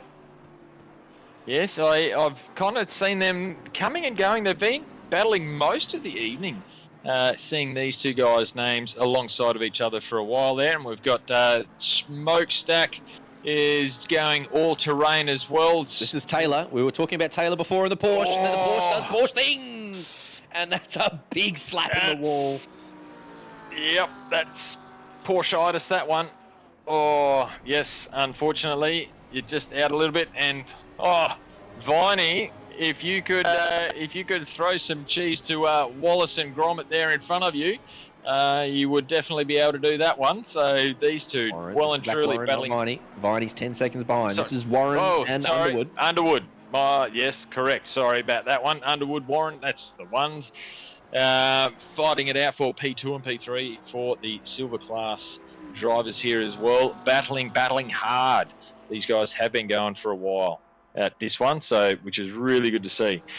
And I'm kind of interested. Yes, I will shout out to my two cohorts in the Cam class motors tonight, which is Rob Brickley and Sam O'Brien down there in P19, P21. Unfortunately for Sam, had a couple of little whoopsies tonight, which has put him a lot further down than where he was to start with. But there's that's a great little battle that he's really pushing hard on there as well. And a couple of good little battles here, right up near the front. Have we got? It's getting close, getting very close. Rashmat is all getting. He is 100% like in the zone. Like he's like, I've been looking at it over the chat there as well. It's like Rashmat has just been in a league of his own there tonight. He's from where he's had to start and make his way up through the whole field, has done an epic job through there as well. As we still are great watching both of these kind of battles going on at the moment. Is good to see. Yeah, both camera 1 and camera 2 providing the content. It's good little battles, as you said, Slady. Developing all over the track. Big cross up there from the McLaren. So Malith Adanyaka gets a bit of breathing room behind him. But yeah, this Warren Porsche is all over the back of Underwood as well. And as I said, with 4 minutes to go, we're going to get back to that battle between Rachmat and Struick, because I reckon that's going to come to a fore over the last couple of laps. There's you just don't know where to point the camera. We need 4 cameras going here because it's all happening. Left, right, centre, up, down, forward, back. It's battles galore, which is... Warren with a good run, but he's in the Porsche. The Porsche just doesn't do the overtake. That's not the things it does on a straight. Yeah. So he's gone with the under. He's gone a bit of a wide on the entry. He's tried to cut under the Bentley, but he's got that Bentley in all the right places and defending the inside very early as Underwood. So he knows that Warren's got the pace on him, but he's just got that big, fat British butt all over the place. And he's not inviting Warren to get up the inside at all. Warren is really pressuring the back of him, though. Oh, that is insane amount of pressure. This is like, very much the first half of the race there as we were looking from Samuel and Ralahay just going again here between Underwood and Warren. It's pressure. Like there, as we were saying, like it's you cannot open the door, not even put your hand on that handle, and that door will be slung open. With Warren taking that spot there between P11 and P12, absolutely going crazy towns. So close. He's going to say he's almost got enough pace there to make the move up the inside there as we come through Brooklands, Luffield, and then onto Woodcote to the National Straight for 3 minutes. We've still got a couple of laps left here. Is that now the pressure now gone too far? The tyres now worn out a little bit too much? Is he going to have to just now settle back and stay with where he's at, or is he going? That was very wide. Wonder how many truck cuts he's sat. We haven't talked about drive-throughs for too many drivers, but that was very wide there. That'll be a bit of a ticket for Warren. Yeah, and he had to get off the gas there, I think, too, because he's gone a bit slower through Maggots and Beckett's, and as he comes out the other side here through Chapel Curve, not as close as he has been on previous laps to the back of this Bentley. So might be just sitting on 3 warnings there is Warren. Yeah. Got out of it a bit. Rachmat now 2.3 seconds behind Struick, so we are counting down the delta. But with only 2 minutes to go, Struick might just have enough pace to hang on. Oh. Well, watch as the timing tower. It is down to 2 seconds now with 2 minutes to go. And this is the Mercedes of Jusman having a look up the inside. And in fact, I don't know whether there was contact there, but if there wasn't, it's just a big old mind punt because he has gone through. We may need a little replay of that. If there was contact, that'll be a ticket coming, but otherwise, it's just clean.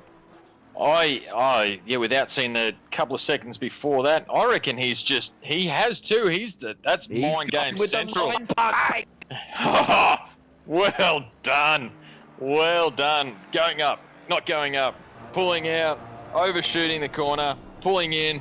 Well done. Great mind battles, that one. Absolutely. Great stuff, Jusman. Yeah, so he Yes. moves himself up in a Hats P7, well deserved. And the Pro-Am lead that was too, by the way. Amar Jusman now in the Pro-Am lead thanks to that quality move on Salvaggio. So up in a P7 overall, but the Pro-Am victor is now going to be Amar Jusman, assuming he can hold on over the next minute. We are on board with Fadlir Akhmat as he is now well and truly having Struick in sight, and with 1.4 seconds the gap. Just want to see where the leaders are. They're only sort of 8 seconds up the road. So this is the final lap. This will Relahi is coming through. Where is that?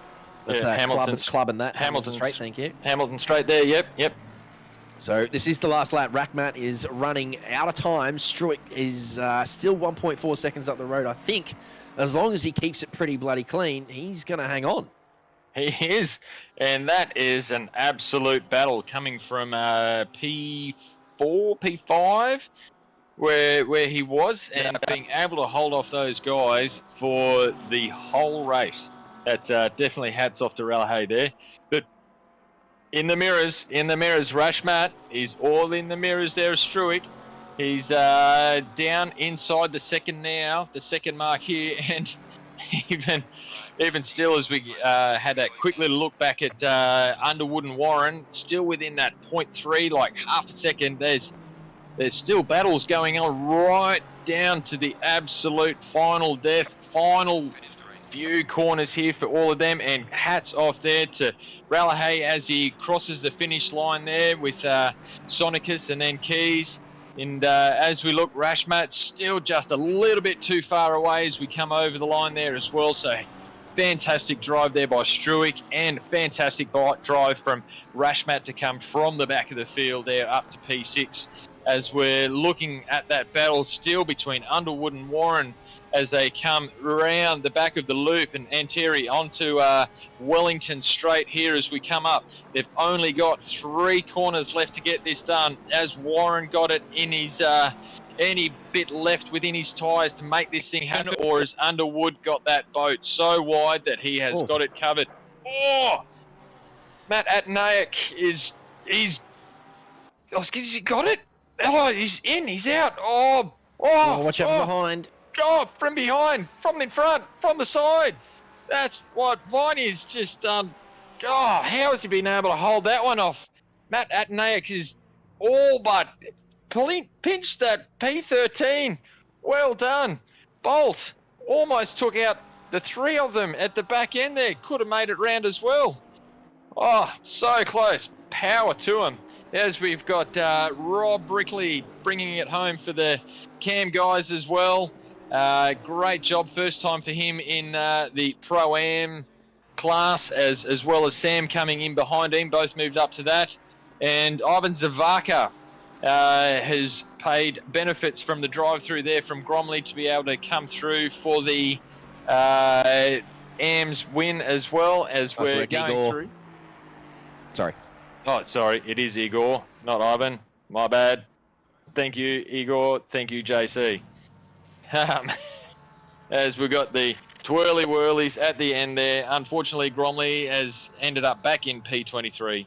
O'Brien, Sam's made it up to P18 in front of Carl Johnson, who was close, but unfortunately has a 15-second penalty as well there.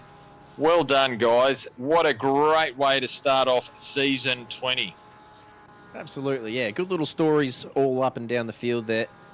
Obviously, the top 4 sort of a class above the rest, but Struick did really well to hang on there for P5 at the end. It's really hard when you've got a super fast driver in your Delta with a purple lap, no less, coming up behind you. It is really hard to stay focused, but he's done really nice there to hang on there for 5. Rakhmat, obviously very nice from the back of the field. Not sure what happened at the start of the race and why he started from pits. Probably unfortunate, but yeah, the purple lap and P6, really nice recovery. So he's banked himself some nice points. Jasmine doing very nice there at the end to pinch the Pro-Am victory. And yes, as I said, some good little stories up and down the field. There'll be a few disappointed faces after a few sort of minor spins and collisions. They could have done a bit better, but anyway, the pro class was led by Relahi, and he is my driver of the day. As I said, there's stories up and down, but that man did very nice thing on P1 after pinching it at turn 1. He came under pressure from multiple sources, Senecas, Keys and Samuel all having their turn, but he managed to hang on for P1. So he's my driver of the day from Senecas in P2, Keys in P3, and Samuel, after starting on pole, was P4. In the silver class, as we said, Struick is a class above those guys, 45 seconds clear of Underwood in the Bentley. So he might just be knocking on the door of a promotion, although the Aston is pretty strong here. So they'll have a look at that over the next couple of rounds. Underwood, as we said, P2, and Warren putting a lot of pressure on a driver in a class above there. He gets P3 tonight. In Pro-Am, it was Jusman at the death after getting past Salvaggio in the last couple of laps with a nice drive. And Gobby on the Pro-Am podium. He'll be pretty happy with that. And in the Am class, John Gormley, unfortunately, with a drive-through there at the end, has handed it to Igor Zavaka. So Igor very happy with the Am class victory in the Bentley this evening. John Gormley, as we said, P2. And Wigan comes home in P3 in the Am class in the Porsche. So there you go. And how about that? Oh, boy. Oh, yeah. This is, if you ever needed to know if there was something great going on Wednesdays and Thursdays, this is definitely one of the great things that is happening. And speaking of things that are happening, as we are getting towards the back end right now, big shout out to all of the OOR guys that are still been doing so much in the back end. We've got Bathurst 12 hour, which is coming up on the 15th of February. So open spots still for that one there. Quali starts this Saturday for those that are interested. Still, they can get involved in that. We do have the standard ACC Sprint Series is on Wednesdays, Thursdays. We've got the Academy guys on the Tuesdays. Duo Series looking at one a month, although we are taking a little bit of a break for February, which is a great little series, that one too. Club 50 for the over 50s happening on Monday. LMU, so we're spreading the wings, not just ACC for those that might be thinking that. LMU on Fridays. iRacing F4 on the Sundays starting in February. AMS2 happening on Sundays. AMS2 for historic cars and Daytona 2.4 happening on start of February as well. WRC kicking off soon. So don't just ever think that OOR is here purely just for ACC. Really spreading the wings and wanting to take this great league in many, many different areas in different locations as well. So there we go. That's it from me as well. Nice work, Brad. Very good call from you. Very nice work from Benjamin Hignett in the cameras, and very nice work from you, chat. Best on ground as always. My name is Jamie Comboy. He has been Brad Gosling. We will see you next week for more Split Red. Thanks, everyone. See you tomorrow night for LMU action.